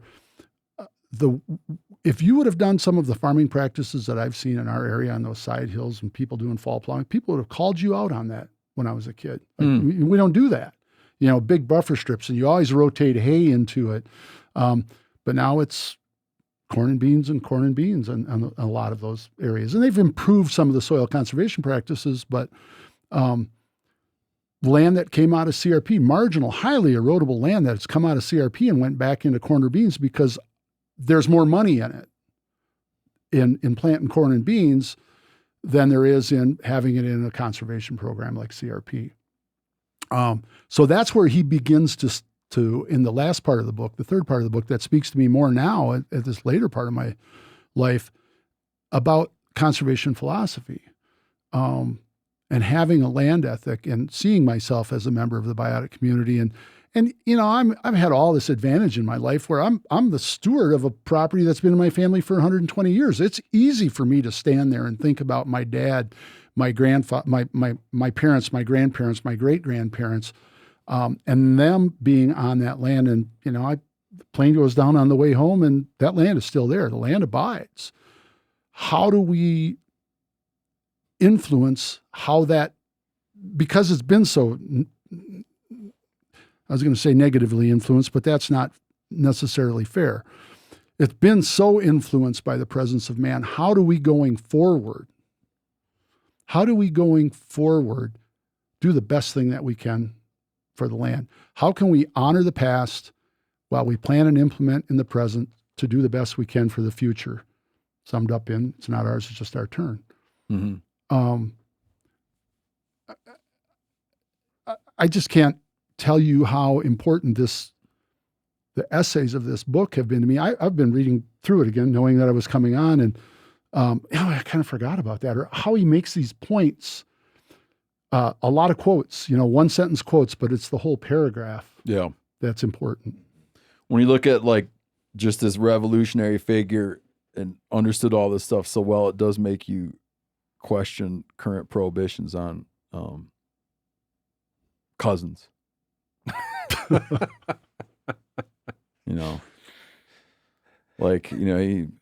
right? Yeah. It's a real check on the scorecard of the. Yeah. It worked once, obviously. Yeah. I'd be like, well, you're saying it's almost unfair. He's like such a brilliant thinker, this incredibly accomplished professional. And you'd have made it. He's also like a prophet in some respects, and a philosopher and a writer. It's just like, yeah. You tell me that's no good, huh? Well, and he was 62 years old when he died helping a neighbor. He had a heart attack. Doug hates this joke. The cousin thing? Yeah, I'm sorry. He's changing the subject. Yeah, I am going to change the subject. So We're Leopold, going to wrap the whole show up. I want you to have the last word, Doug. Leopold died when he was 62 years old. Did he really? Died. I feel like Listen I knew to that this. and forgot it. He died that young? He was 62 years old. He died helping a neighbor fight a grass fire. He had a heart attack. Yet, when you look at pictures of Aldo Leopold, I defy you, folks. He died at 62? 62 years old. Google Aldo Leopold and then click on images, and it will be a whole raft of images of him doing nothing but sitting on his butt. It just amazes me how much this guy did in a lifetime, and seemingly there aren't any pictures of him doing much other than looking off in the distance and maybe writing in a journal and whatnot. But 62. 62. I don't think that was that unusual back then. Well, you had to be sitting still to get a good photograph. No, that you would To die at that I had an age. uncle die burning leaves. Smoke inhalation. No, fire got out of control. Oh shit. Whoa. Yeah. There's a good action shot on the Rio Grande of Leopold as a young man with a boat, like a flat bottom boat that he fashioned for duck hunting, named the Binnacle Bat, he called his boat. Mm-hmm. And he's out there dragging this duck skiff. Not on the sitting Rio in that Grande. one. He's not sitting in that one. Yeah. But there are a lot of thoughtful He's sitting, but always he was a man contemplating. of action, Yeah. action and motion. Remarkable. And I would ask you all to go and check out the Aldo Leopold Foundation. It is the source for information about Leopold, and it will take you in a lot of different directions. They are also, the Leopold Foundation is located on the Leopold farm. The shack is there. It's open to tours. We should put that in the Sportsman's Atlas, Brody. Totally. Leopold's farm. We got the Gila. Yeah, we're gonna get to Leopold. Can Go- landowners enroll? Can they sign up to join your sharing the land program? Please. It's interesting. We have 30 landowners in 8 different states, and we have about 1,300 conservation resumes from access seekers who want to be cooperators. So we, as you probably are not surprised, the demand is outstripping the supply. Mm-hmm.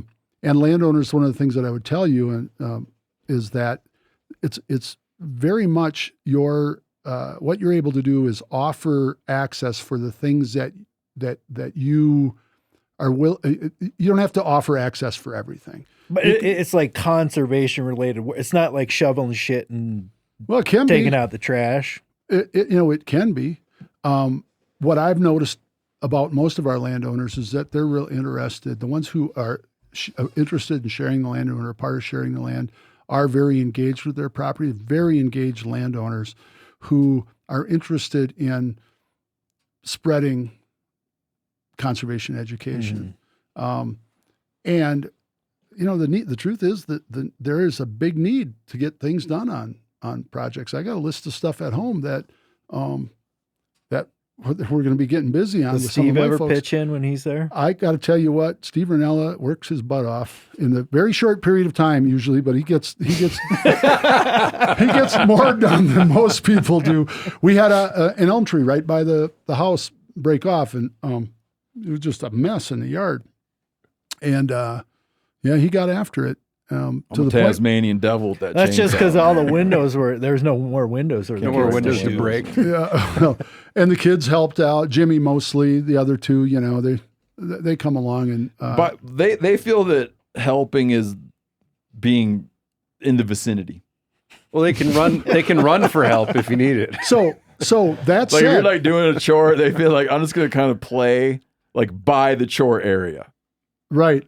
Except They're the auxiliary. Steve had Matthew out because I had clearly failed as a guide, and Steve took him out. But Rosie and the other one, Jimmy, had already gotten their birds, and I said, "Well, I've got some stuff for them to do." And I had a bur oak tree, a couple of fruit trees to plant, a little more picking up to do, and they stepped right into it. Kids Yeah. Bring your kids. they weren't afraid. They got right in there, and they did a great job of it. We're going to wrap it up. Oh, Doug, one that you were going to say is for landowners that want to participate with sharing the land, You don't need to be like, hey, here's the keys to the farm. Oh, not at all. You can be like, hey, turkeys, cool. Hey, late season whitetail does, cool. Squirrels, cool. Yep. And that's exactly right. Don't shoot my big giant bucks. Okay. Well, sure. I mean, that can be a part of it too. And to be perfectly honest, I, as I think everybody at the table knows here, I don't bow hunt because bow hunt's for people who don't have enough to do. But I lease my farm to some bow hunters, and who do a great job of it, and I'm very happy to have them there. And that revenue, I mean, they simply pay. Is a part of it too, right? Because that's a part of the a la carte menu that, well, you can't bow hunt then, but some of my cooperators, literally they're like, when are those guys leaving? And there's some good days of the rut left, and they're in there right after that. And think about that on both sides, right? So those guys are, well, we've been doing this work, we should get that opportunity, but they know. And then the guy who spends serious money to come and hunt, he's like, so will you explain this to me again? That we're paying, and then tomorrow, after we leave, you got these other guys coming, they're not paying nothing. I'm like, yeah, that's the deal. I don't quite know how else to put it. Well, you sum it up. I've been working with those guys have been leasing my place for 8 years now.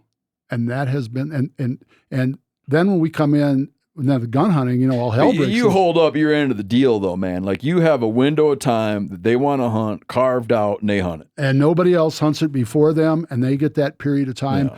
And then, I mean, you're being kind, but like, you're taking like peak whitetail rut on a beautiful whitetail property, and that's theirs. And then they shot 4 deer last year, and then we came in with rifles and shot 43 more.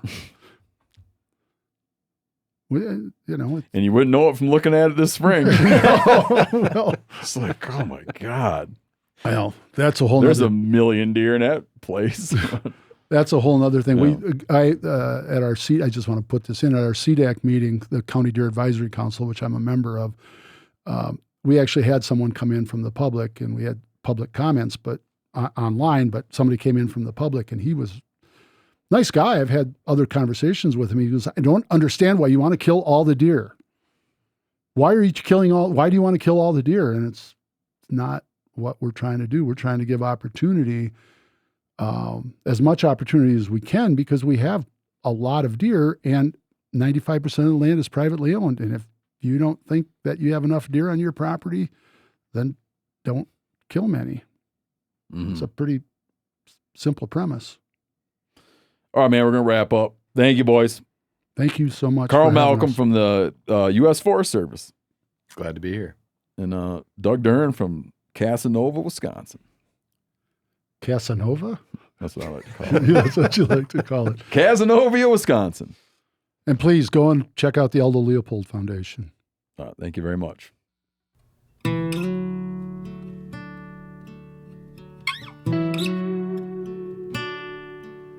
I used to be the one asking, Dad, is he close enough for me? And he'd say a couple more steps before you click the safety off of that old 243. And do my best to sit there quiet. He say, son, you gotta learn to be still. And now it's me telling his grandson all the things he used to whisper in my ear. Just a little more patience, son, ain't gonna hurt no one. You ain't gotta pick a good shot before you pull the trigger on that old gun. Hold it steady and true, and when you take aim, the rest is up to you. Man, you're gonna do great. Just shoot straight.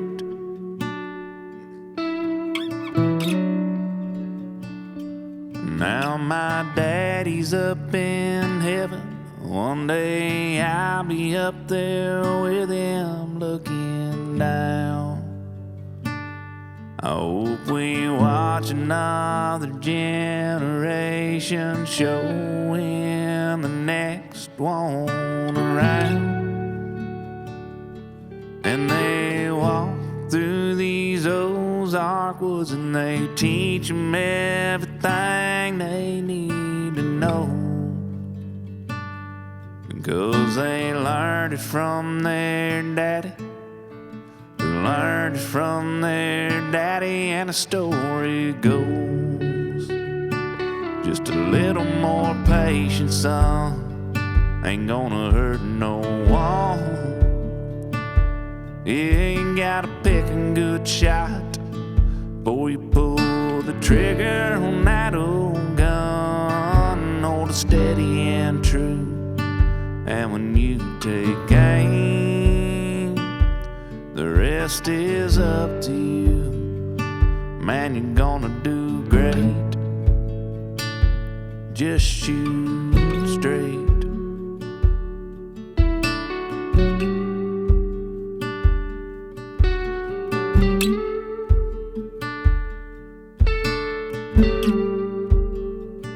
Just a little more patience, son, ain't gonna hurt no one.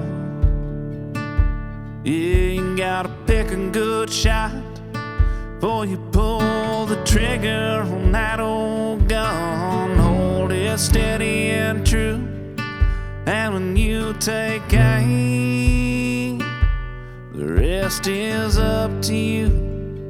And man, you're gonna do great. Just shoot straight.